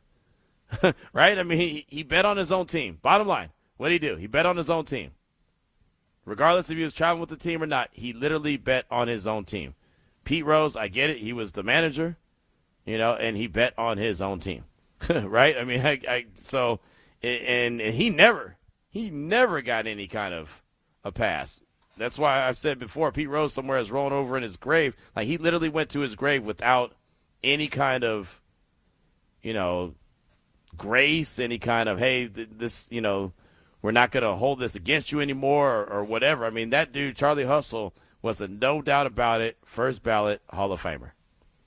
And unfortunately, he never got to see and smell the roses because of, and no pun intended, obviously, but because of the betting and the betting on his own team. Thanks so much for that. Do appreciate it. And it goes back to the question that I asked, is we're just having a real NFL talk today. We'll get back to the topic that I was going to have today. We'll do that on tomorrow's show. But do you think an NFL team should take a chance on Brendan Sorsby? If so, what round draft pick do you think that they should be willing to give up? How much more do you appreciate Fernando Mendoza now being the Raiders quarterback and not the Raiders being a quarterback-needy team like some teams that are probably right now considering what to do in the Brendan Sorsby situation? Let us know our thoughts on that. When we had John McClain on the show, he said there's no doubt that he's going to get selected. There's no doubt that teams are going to give him an opportunity. They're not going to really care. And he thinks that they'll probably give, what he said, third, fourth round pick or whatever, which is where I think. But there's others. I just saw a report from Jeremy Fowler from ESPN said the consensus is some team's going to give up a second-round pick for him. I think that's rich. That's a starter. That's, Jack Besh, which we all have said should be a starter. That's JPJ, which, again, we all say should be a starter. Second-round pick, that should be a starter. And so if you're willing to give up a second-round pick for this young man, he's got to be a guy that you expect to produce. I don't know if I agree that they're willing to give up a second-round pick. That's what they might be telling Jeremy Fowler right now. We'll see when push comes to shove and what they really put in, what their claims are, and what they're willing to give up for this young man, Brendan Sorsby. Well, we do want to do football right and really want to kind of talk about how we arrived at this situation. And this really broke last night. ESPN's Pete Thamel was on SportsCenter talking about how we got to, where we should be or where we are right now in this Brendan Sorsby situation. And then this morning on Get Up, they were talking about what teams should be interested. So it's all kind of put together. Check it out. For Brendan Sorsby, how did he come to this decision? This decision, Trevor, came in the wake of a slew of legal headwinds in recent days. Those included a Big 12 federal filing on Monday morning, with which the league basically asked the federal judge for the authority to invoke its own rules. The Big 12 made very clear today in a statement by its board that they felt like athletes who bet on college sports on their own team should not be able to play college sports. That's a paraphrase. And the NCAA, later in the day, in an appeal of the initial injunction that allowed Sorsby to be eligible, asked for an expedited ruling in that before football season. This flurry of legal headwinds forced Brendan Sorsby's hand a little bit. With the NFL supplemental draft deadline just in 1 week, June 22nd, it became untenable to resolve all these legal issues in that time. Sorsby's a fascinating prospect. I feel like from talking to scouts and personnel people going into the last draft that he would have had a chance in this very weak quarterback draft of 2026 to be a first-round pick. He elected to go back to college. He elected to take the deal that was expected to be worth more than $5 million at Texas Tech. There's a lot of talent in Brendan Sorsby, and it will be fascinating to see how NFL evaluators view him. Remember, draft capital in 2027 is vastly different. It's expected to be one of the most loaded draft classes, quarterback and otherwise, in the last generation. So where will the NFL deem Sorsby in this draft? It'll be a huge question looming over the next couple weeks. He's a talented, dynamic player. So that's how we arrived at the situation that is Brendan Sorsby taking his talents from college, going to the NFL supplemental draft, not fighting it anymore, not have to worry about the courts, just going ahead and taking his talent to the draft and hoping that a team decides to select him. But what team could or should have interest? The fellas on Get Up talked about it this morning. Check it out. In the break, you were just rattling teams off. Yeah, agree. Here's the fun part. There could be some non-obvious ones. So you have Cleveland, the Jets, Arizona, Miami. But how about teams like Minnesota, maybe Atlanta. What about Pittsburgh? What an unexpected opportunity. If you could get past, the transgressions, you may have a young, talented quarterback for the next decade. So, look, Pittsburgh drafts Drew Aller, but, Aaron Rodgers is close to the end. So some team may be proactive, said this is an unexpected opportunity. Again, if Brendan Sorsby had been in this draft, he would have gone before anyone even considered Drew Aller. Jeff, finish it up for me. I think it's also important. You don't have to give up a lot. You could say, hey, we'll throw a 6th round in there and see what happens. Right. Every team gets to just decide what their bid is, and then the NFL will say, this team bid the most, they get him. I mean, you're going to have teams just saying, we'll throw a flyer in there.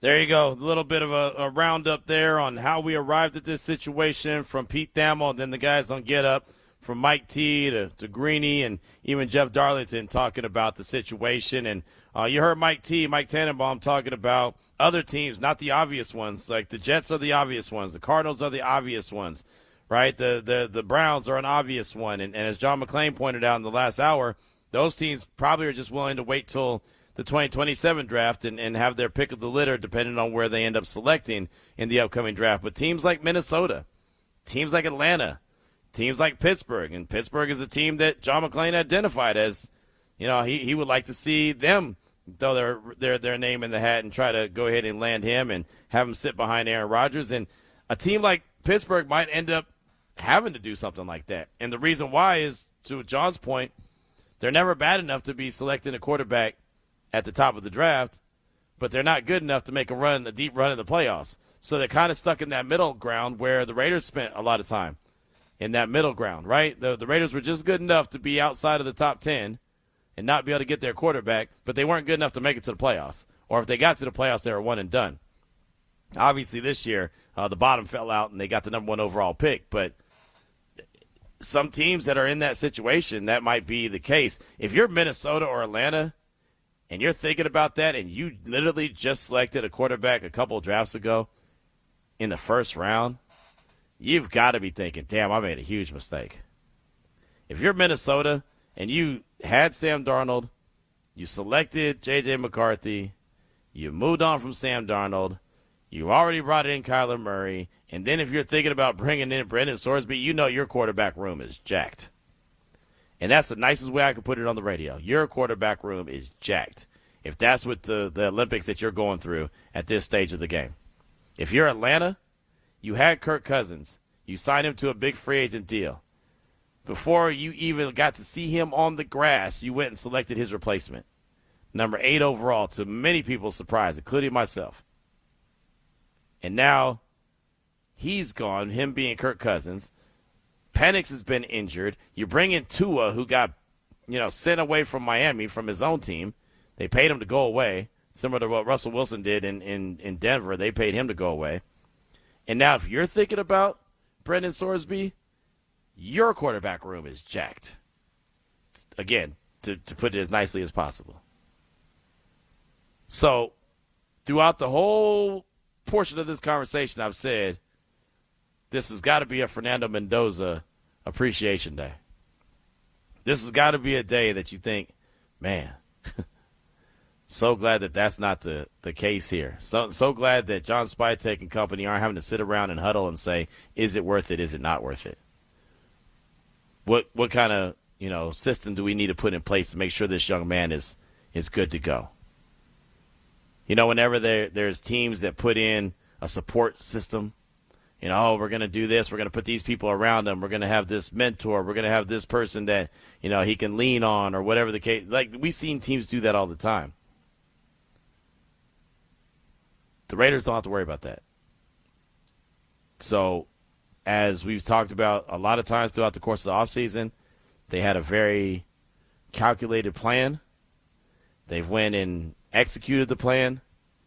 It's pretty much worked to perfection as far as I'm concerned. Could there have been a couple moves that happened that may be a little smoother? Sure. But I don't think anybody's complaining.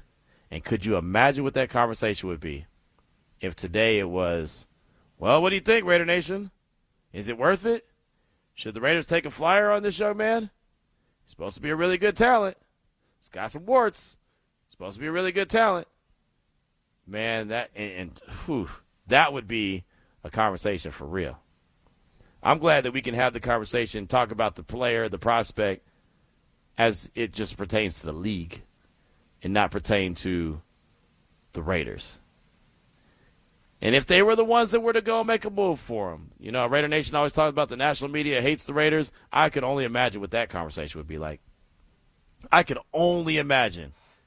That would make me be like, damn, I got to get out of this national media conversation because, man, they got the pitchforks out. I could only imagine how bad that conversation would be. The one team that probably shouldn't have got him is the one team that went and got him. What are they thinking? Well, why would they do something like that? They're setting the young man up for failure. Oh my goodness. He would have been a saint, and the Raiders would have been the spawn of Satan. Right? They would have been the team that everyone's talking about. I can't believe they went and did something like that. What is wrong with that? What are they thinking? This is why they'll never be good. Oh my gosh. That conversation would have been something. I'd have got all kind of texts. What's up with your Raiders, Q? The hell are they? What were they thinking? No, nothing good is going to come from this. So I'm telling you, when that news broke last night, I'm sitting right where I'm sitting right now, and all of a sudden, boom, it came down the pipeline. I was, whoa. I said, whoa, and I said, oh, whoa, whoa, whoa, thank you at the same time. Big sigh of relief. Knowing that that's going to be another team's problem, another team's situation. Could be one of the obviouses. Could be Cleveland. Could be the Jets. Could be Arizona. Or it could be like you heard Mike T say, maybe Minnesota, maybe Pittsburgh, maybe Atlanta. But I feel pretty confident, just like John McClain said, there's going to be a team or two or three that are going to put their bid in for him. Who's going to end up with them is going to be the big question. That's going to be, something to pay attention to. That'll be a storyline if and when that rolls out. So that's exactly how you do football right. Doing football right on Unnecessary Roughness. Brought to you by Meineke. Doing car care right. So coming up at about 4:30, we'll have to flush a performance. I've said it before that no performance goes under the radar. No performance it can be excused. A bad performance is a bad performance, and anyone can get it. And so it pains me to have to flush a Aces performance, but I got to flush an Aces performance. That'll come up in about 10 minutes or so here on Raider Nation Radio 920. Real quick, though, let's go out to the phone lines, talk to one of our favorites, Raider 66. Welcome to the show. What's on your mind? Hey, Q, how you doing today? I'm good, man. How about you? Not too bad. This quarterback thing is kind of interesting. Do you know what the order is based on that the supplemental draft is it based on this past draft order? It's really it's all these teams. I mean, yes, but all these teams could put in any they can say, hey, we're willing to give up a second-round pick. And, say maybe the Raiders will say, oh, I'm willing to give a third-round pick. And the Jets, I'm willing to give a fourth-round pick. So it goes to the highest bidder, but anyone could put a claim in for them. Right, yeah, because I was wondering if it's based on the draft order that we just had.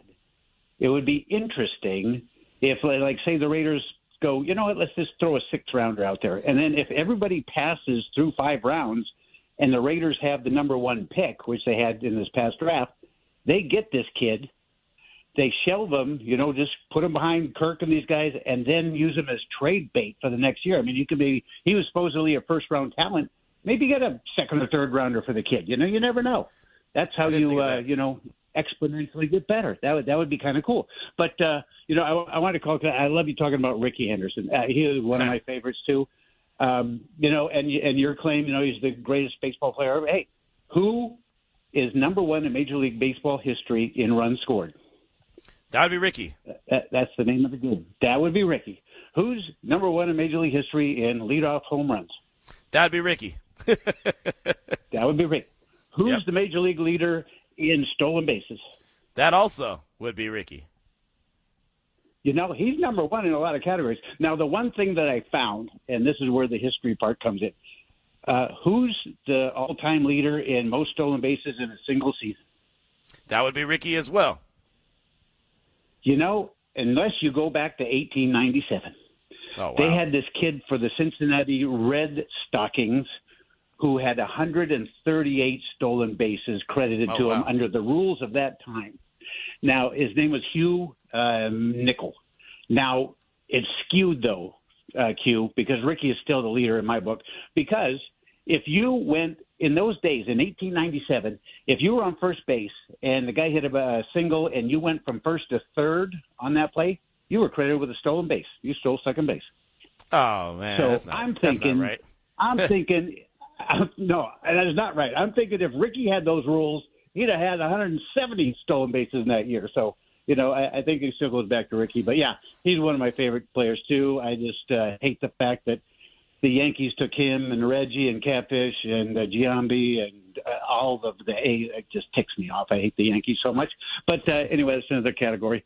Thank you for indulging me. Go Raiders, and you have a good vacation whenever it comes up.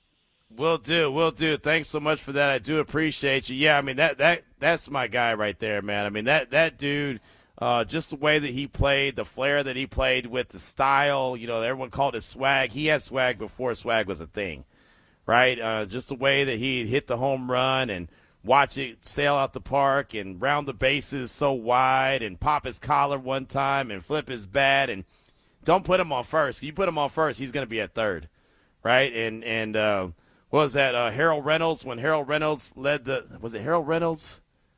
I think it was. When he led the league in stolen bases because Ricky was injured that year, and he called him. He had, I think, 60-something stolen bases. He said, congratulations on being the stolen base leader this year.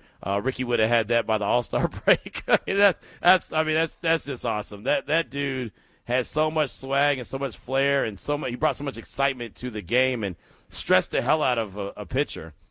If you're on the mound and this dude's on first and he's bouncing around and he's faking like he's gonna go, he's faking like he's going, like, you're nervous, man. You're sitting there on pins and needles knowing that he's about to take off and he's about to steal the base, and he would steal it off the pitcher.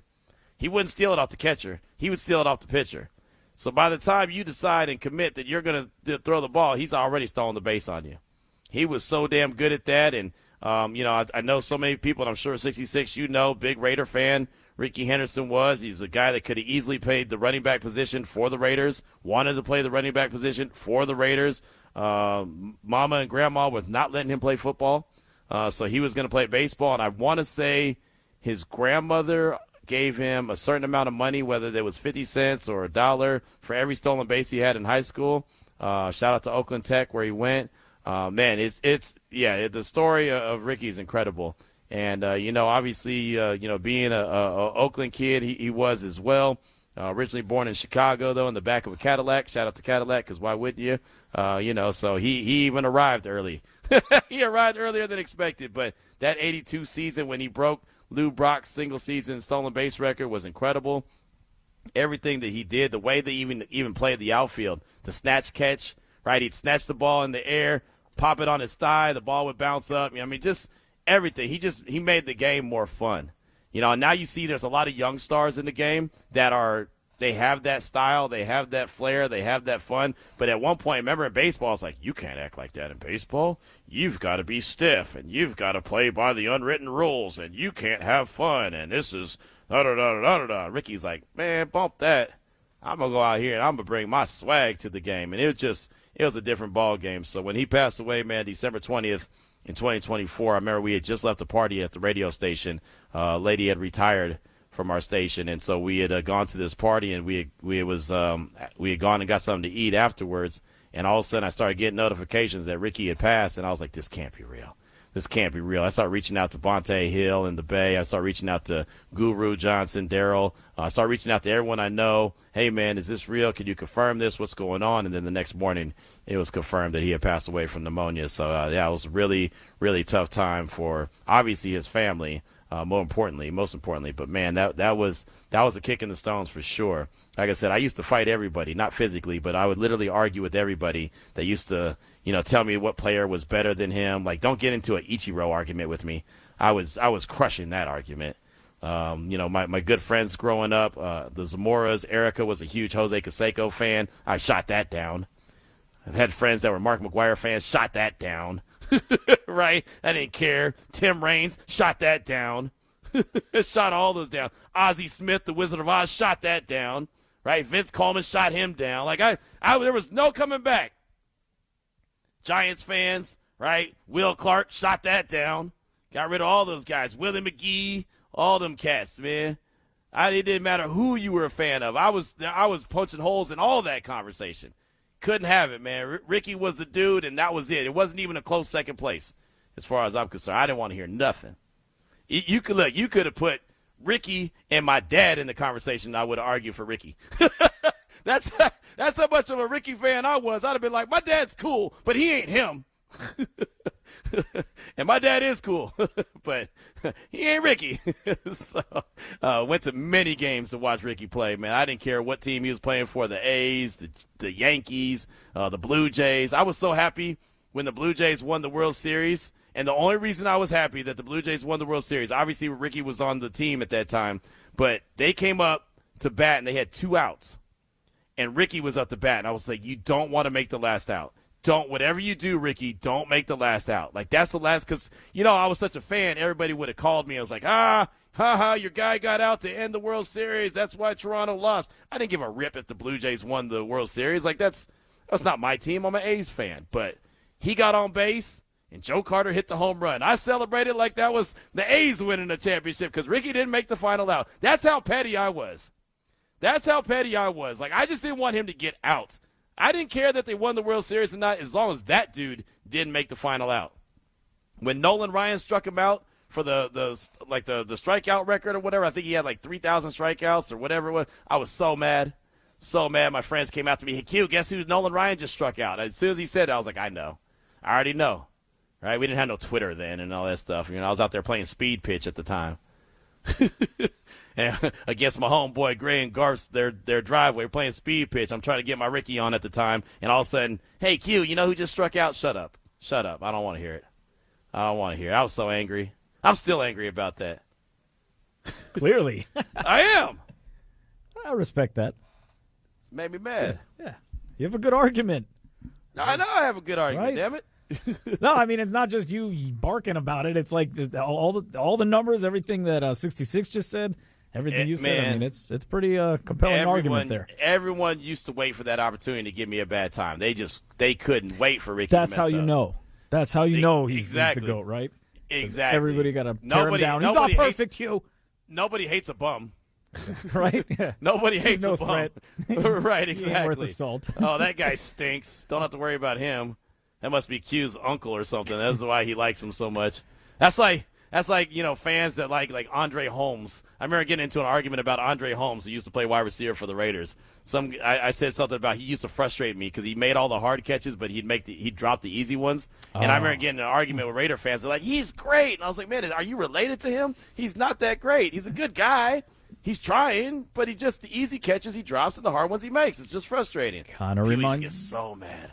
Kind of reminds me of people's fascination, I'll say, with Aiden O'Connell, who we love here. But, yeah, when they just are like, clear everything, he's the starter. Yeah.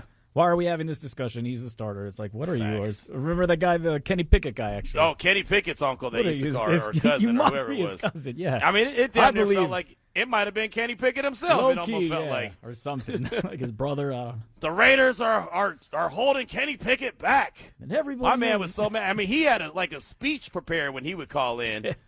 He never even listened to the radio station, but when the show came on, he was ready to cut for Kenny Pickett. Someone told me you guys were talking mess about Kenny Pickett. Right. It's like, I was like, dude hasn't even got on the field. Oh, the Raiders are doing so wrong by Kenny Pickett. I was like, what are you talking about? He was the Eagles' best quarterback. He got done dirty in Pittsburgh. He was this guy, and the Browns were stupid for trading him. Oh, my gosh, now the Raiders are railroading him. I was like, what are we talking about? That's when you know it's a bad season. When all of a sudden the guy that has not got on the field, his cousin, his uncle, his nephew, his brother, him calls and is like, hey, man, you got to free Kenny Pickett. Got nothing better to do. One thing I didn't like about the whole Kenny Pickett situation, it cost the Raiders a 5th-round pick.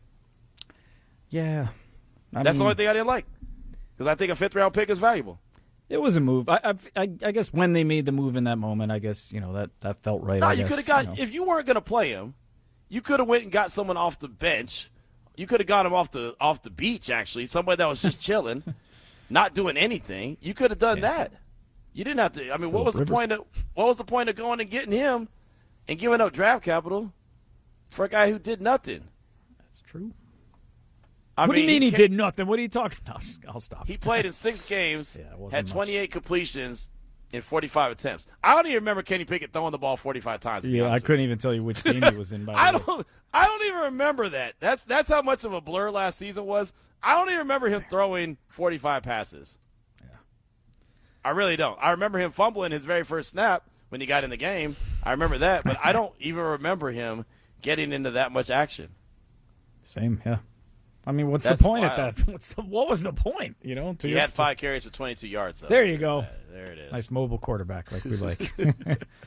Unbelievable. Kenny Pickett's catching strays. Andre Holmes Poor is catching guy. strays. All because, see, this is what happens when I start talking Ricky Henderson. See, I go down this rabbit holes and randos start catching strays. Like Kenny Pickett's like, Everybody damn, can- dog. He's like, I didn't do nothing. Andre Holmes is like, I was minding my business, and you brought me up out of nowhere. Sorry. It's Ricky. Sorry, Dre. Sorry, Kenny. My bad. 702-365-66. Thanks for the call. 702-365-9200. We hear from you, and we flush a performance. We'll do it next here on RaiderNation Radio 920. A 30-point victory for the Dallas Wings on their home floor. 5 in a row at home. It's time to flush it. Brought to you by Moonlight Plumbing. So, yes, we like to flush things around here. Sometimes you got to flush a bad performance. That's just what it is. We also shout out to our folks at Moonlight Plumbing here on RaiderNation Radio 920, Unnecessary Roughness. And as you can imagine, as you hear the sound coming in, the 30-point victory by the Dallas Wings, that's where we got to go with this flushing. The hometown Aces lost in blowout fashion, 96-66. And what's the worst part of this situation? It's the second time this season that the Aces have been held under 70 points. The first time since their season opener against the Mercury, where they also only had 66 points and they got blown out in a major way. The Aces have fallen to 7-2 on the road. Not bad, but both losses came by the hands of the Dallas Wings. The Wings have 5 players with more than 10 points. They shot 36% on three-pointers, and the momentum really shifted when they opened up the second quarter on a 21-2 run. 21-2 included three-pointers on 3 consecutive possessions. At one point, the score was 56-28. And here's where it gets really bad. Like, there's some stars around the league that, you know their name, their household names, and then there's some stars around the league that you're probably not 100% familiar with. Jessica Shepard, I would assume, is the one that you're not 100% familiar with. She damn near had a triple-double last night. 15 points, 15 rebounds, and 9 assists. Now, the problem with that is you're thinking, well, that's not a whole lot of points. Well, she has been a thorn in the Aces' side. Earlier this season, again, when the Aces suffered their loss on the road, their only other loss on the road, she actually did have a triple-double. This time, 22 points, 20 rebounds, and 10 assists, and Dallas wins 95-87.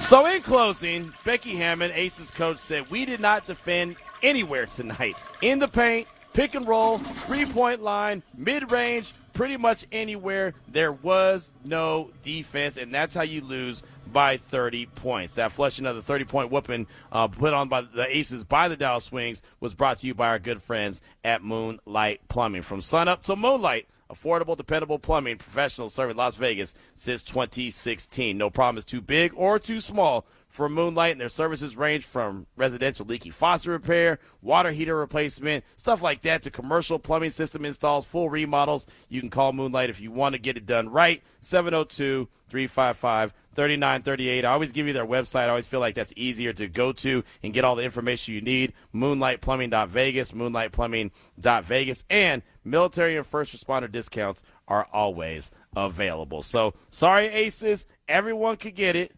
It's not exclusive to just a certain group. I guarantee you during the football season, this is going to be so much fun because there's going to be a team or two every single week that's going to need to get flushed, maybe 3 or 4. So that's going to be a whole lot of fun. If there's a team, a person, a coach, organization, whatever the thing is that needs to get flushed, all you got to do is let us know. Text line or phone line, 702-365-9200. But that my friends, is flushing that performance. Brought to you by Moonlight Plumbing. Flush It is brought to you by Moonlight Plumbing. Affordable, dependable plumbing professionals serving Las Vegas since 2016. We mean business. They mean business, and so do we here on Unnecessary Roughness, RaiderNation Radio 920. Speaking of business, let's go out to the phone lines real quick. 702-365-9200 to a very patient Raider Mike. It's been a minute, man. Welcome to the show. What's on your mind? Welcome back, my brother. It's good to hear your voice again. Yes, sir. Well, dude, I'm 25 miles from a signal, and we're cleaning up this lake in the middle of nowhere in Appalachia, and it takes me like 30 minutes to get a signal, and we're done by your show's already over, is what I'm trying to say. That's why I don't call as much anymore. Anyway, before we get to Ricky, Frenchie, the alien, just really shake their hands. Are you kidding me with that, bro? That's childish. And I'm in your head to Robinson. I mean, that guy, I used to like him. He's now becoming very annoying to me. And New York hadn't taken a title down in 53 years. Yep. And that team is fun to watch. I love that team. They're just cool. And I hate most New York sports. You and our hate for the Yankees is immense. I mean, when they took Ricky, I think I cried.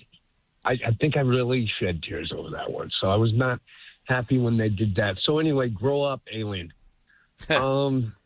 Ricky, I think I did get into some real fights, arguing over his superiority. I still, to this day, think he's the best baseball player ever. Agreed. He changed the game. Agreed, 100%. Those stats he had, I mean, the bases, I mean, I played the game that way. I was fast. I mean, I stole every base I could, and he inspired me to do that. So you get in a pitcher's head, yep, and they got to watch you. That's huge in any baseball game. But Ricky was extra intimidating. His move was so smooth, and the way he crouched down and would just stare down the pitcher, shake his head at him, going, "Go ahead, try it. I'm gone. I'm gonzo, bro." So anyway, I missed the show. What I really love about the Raiders now is we're not hearing any crap.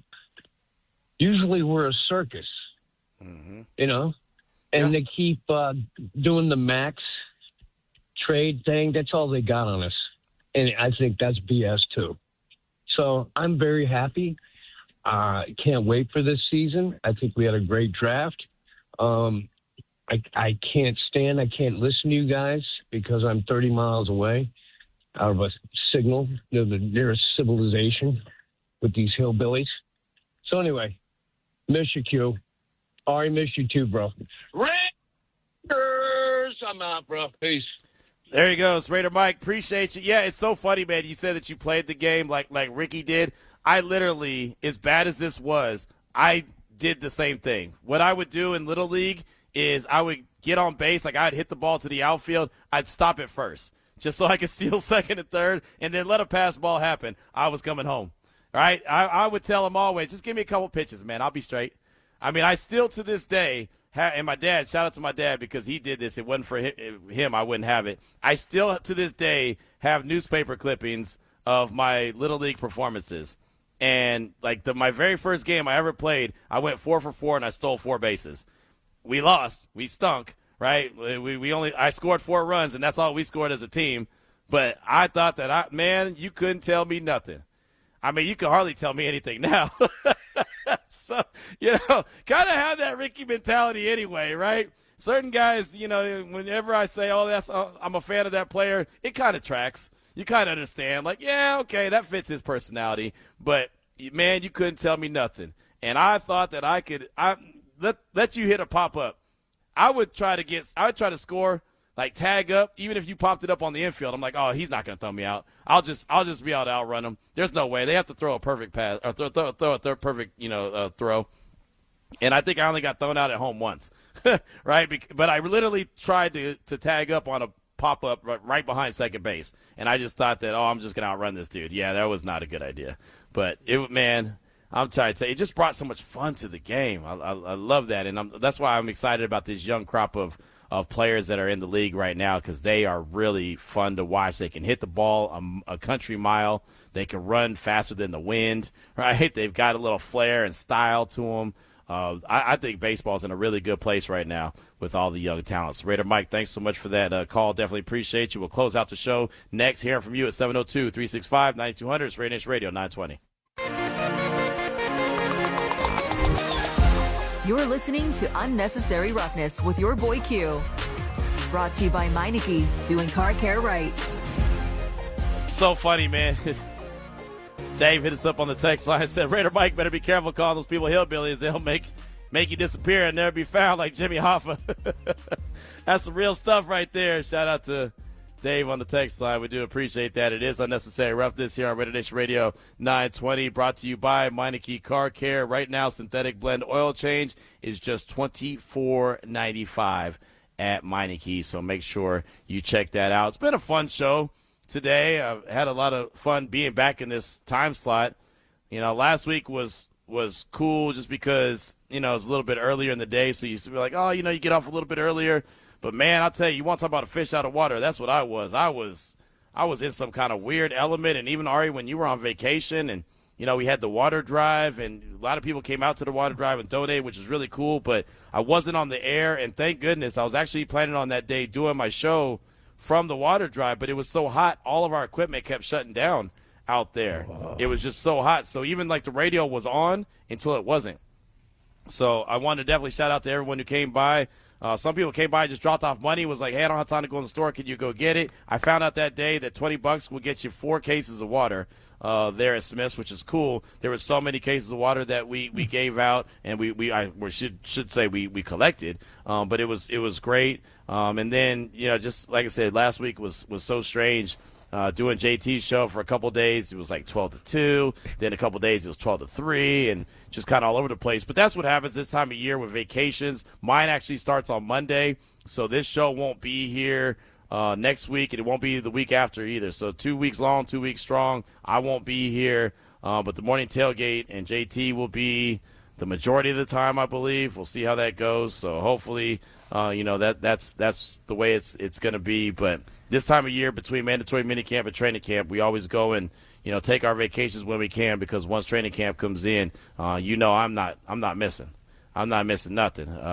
Some others could go and do their thing, but I'm not missing anything. We got too much work to do, and so it's how we do. It's what the expectations are, and we're gonna go and attack it full throttle. So that's just kind of a note to remember and kind of keep into your notes. I do appreciate, though. I got a couple emails last week. Got a couple DMs. Where you at, man? What happened to the show? Where you at? So that was cool to see that you were still looking for the show. And like I said, I'll try to remind you as much as possible about next week, about being gone for vacation. But looking forward to it. Always look forward to the show and this time that we get to spend each and every day here on RaiderNation Radio 920. So tomorrow we've got already got some good stuff lined up, including, what was the young man's name? David Rumsey from Front Office Sports.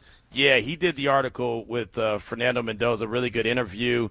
We took a couple of minutes of the interview from the YouTube video that he put out there. We did that on yesterday. So he's going to actually join the show tomorrow and talk about sitting down and talking with Fernando Mendoza. Really good stuff. So we'll, turn our attention back to the silver and black. I know there wasn't a lot of attention on the Raiders today, really spending time talking about Brendan Sorsby and that quarterback situation. Just thankful that the Raiders don't have that quarterback situation. But we'll deep dive back into the silver and black and everything that they've got cooking, for the next few days as we close out the week really strong. So, that's what I look forward to. We got more winning on the way. The Battle for Vegas tickets, we gave out some earlier. The charity softball game, we'll do that on tomorrow as well. The morning tailgate will be on tomorrow morning. I know they've been off the past couple days, but they'll be on tomorrow. They should be on Wednesday and Friday. It's like, where's Waldo, right? Oh, where's the morning tailgate today? Where are they at tomorrow? Where are they at today? And that's just kind of what it is. Throw it on 920, just leave it. just got to roll with the punches, man. Just got to roll with the punches. JT will be back the rest of the week as well, as he's been back from his vacations ever since Monday. So we look forward to that. And, of course, this show will come to you at 2 o'clock, closing things out all the way till 5, as we always are. So that's about it. All right, you got anything else for the fine folks out there? That's all. Have a great night. We got 10 seconds, Q. All right, hey, man, look, I can count, man. I can count. It's all good. We'll be back tomorrow on RaiderNation Radio 920.